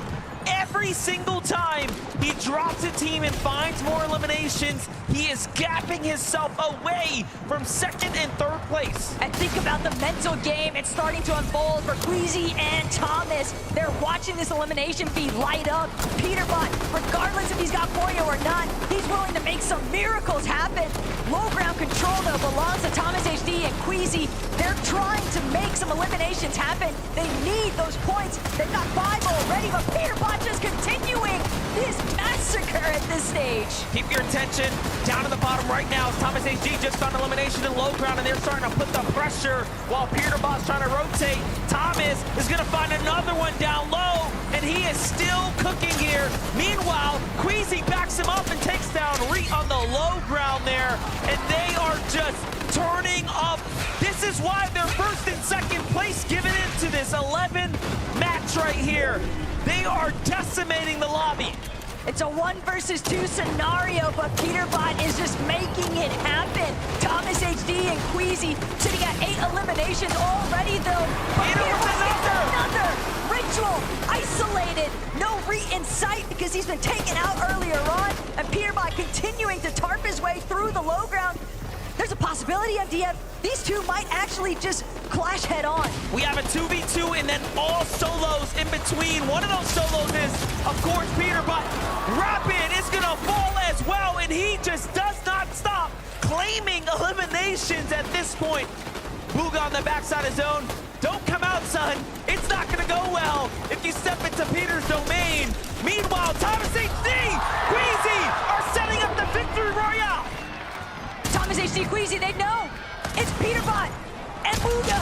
That's all they have to deal with, but Peterbot gets a huge chunk out of Queasy. Thomas is gonna fall. One more shot could do it. Peterbot with the refresh, continuing to break through on the low ground. He's making the impossible happen. Queasy versus Booga up top. Takes him down. Queasy versus Peterbot now. How badly do you want it? Queasy is looking for the tag. Both shots can easily go any way. Peter finds the first one. Can he get the second? He is incredible. The second time today, Peterbot knew it was exclusively down to him, and left to his own devices, he delivers. You just cannot make this up. He is too good. Wow, wow, wow. Give it up for Peterbot and Pollo!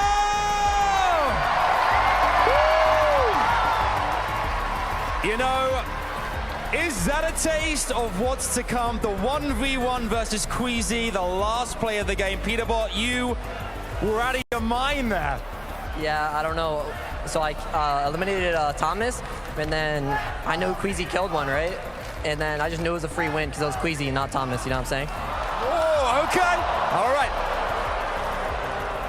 Polyo, I'm enjoying this. Are you enjoying this too? Yeah, I'm enjoying it. I mean, he solo clutched both our wins today, so, I mean. We started the day with you guys, a good 60 points in the lead. You guys have been toe-to-toe with Thomas and Queasy all day long. It goes down to the last game now. That has got to be the greatest way to kickstart the last game of this competition. What are you guys gonna, I mean, how do you kind of take in this moment, everyone watching around the world, everyone competing together, this is your time. Do you feel this is your time as a duo as well? Yeah, I think they're gonna land on. Yeah, I think they're gonna land on us this last game, and then we're just gonna kill them, and that'll be it. Okay, you expecting that as well? Do you think there's a chance that Thomas and Queasy may make the play and go for you guys and land where you're landing and challenge you? I think so. Okay. Maybe. I was gonna say, I've asked you guys so many questions over the course of the last 2 days. I'm gonna ask you what your favorite color is, Peterbot, and is it gold? No, it's not, but that'd be nice to win, you know what I'm saying? It would be nice. One more time, would you give it up for Peterbot and Polyo? We could not have asked for a greater way to go into our final game 12. It is so close now. FNCS Global Championships 2024 could not have asked for a better way to close things out. Do not go anywhere. Stay exactly where you are, because after this, we'll be crowning our champions. We'll see you in a bit.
Fortnite fam.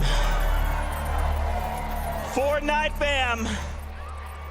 We are seeing history being made before our very eyes. Vivid 11 2K Is that possibly the craziest clutch we have ever seen in FNCS history? Stakes on the line, right? Like, it may not be like one of the, I don't know, like the craziest ones we've ever seen, but you have to take everything into account. On the stage, lights are on, fans are cheering. They're both first and second place. Peterbot's a solo, and he's just ice cold in the clutch, Levin. We can never count him out. How? It doesn't get much better than this. I mean, this is everything you asked for. When Pollo goes down, you're looking at Peterbot going, surely he doesn't clutch again. We just saw one of the best clutches we've seen from him all year. And then with Queasy and Thomas in the lobby, they are just bossing it. It looks like if anybody else is in the lobby other than those two, it's a clear win for them. But for them to come blow to blow at the end there, Vivid, oh my goodness. This script is nuts. You're welcome. You're welcome. There's no way. How would we have ever known? How would we know? And it's like in those moments, right? Top 25. You always kind of wish like the first and second team kind of go head to head. In a manner like this, though, where really Peterbot should not have been able to pull this off. Back against the wall. Look at the materials. Look at all. And yet he takes down Thomas, and then it's just a 1v1, and it comes down to angles. What are these angles, Vivid? I don't know. Like, Peterbot's tracking is incredible. He just seems to always find the shot first, immediately build afterwards. Just, he's got like, what, 25 HP right there. Just takes no damage from Queasy at all. It is just insane. I mean, thank you to those guys for making this the competition of ages, really. Yeah. I mean, a lot of people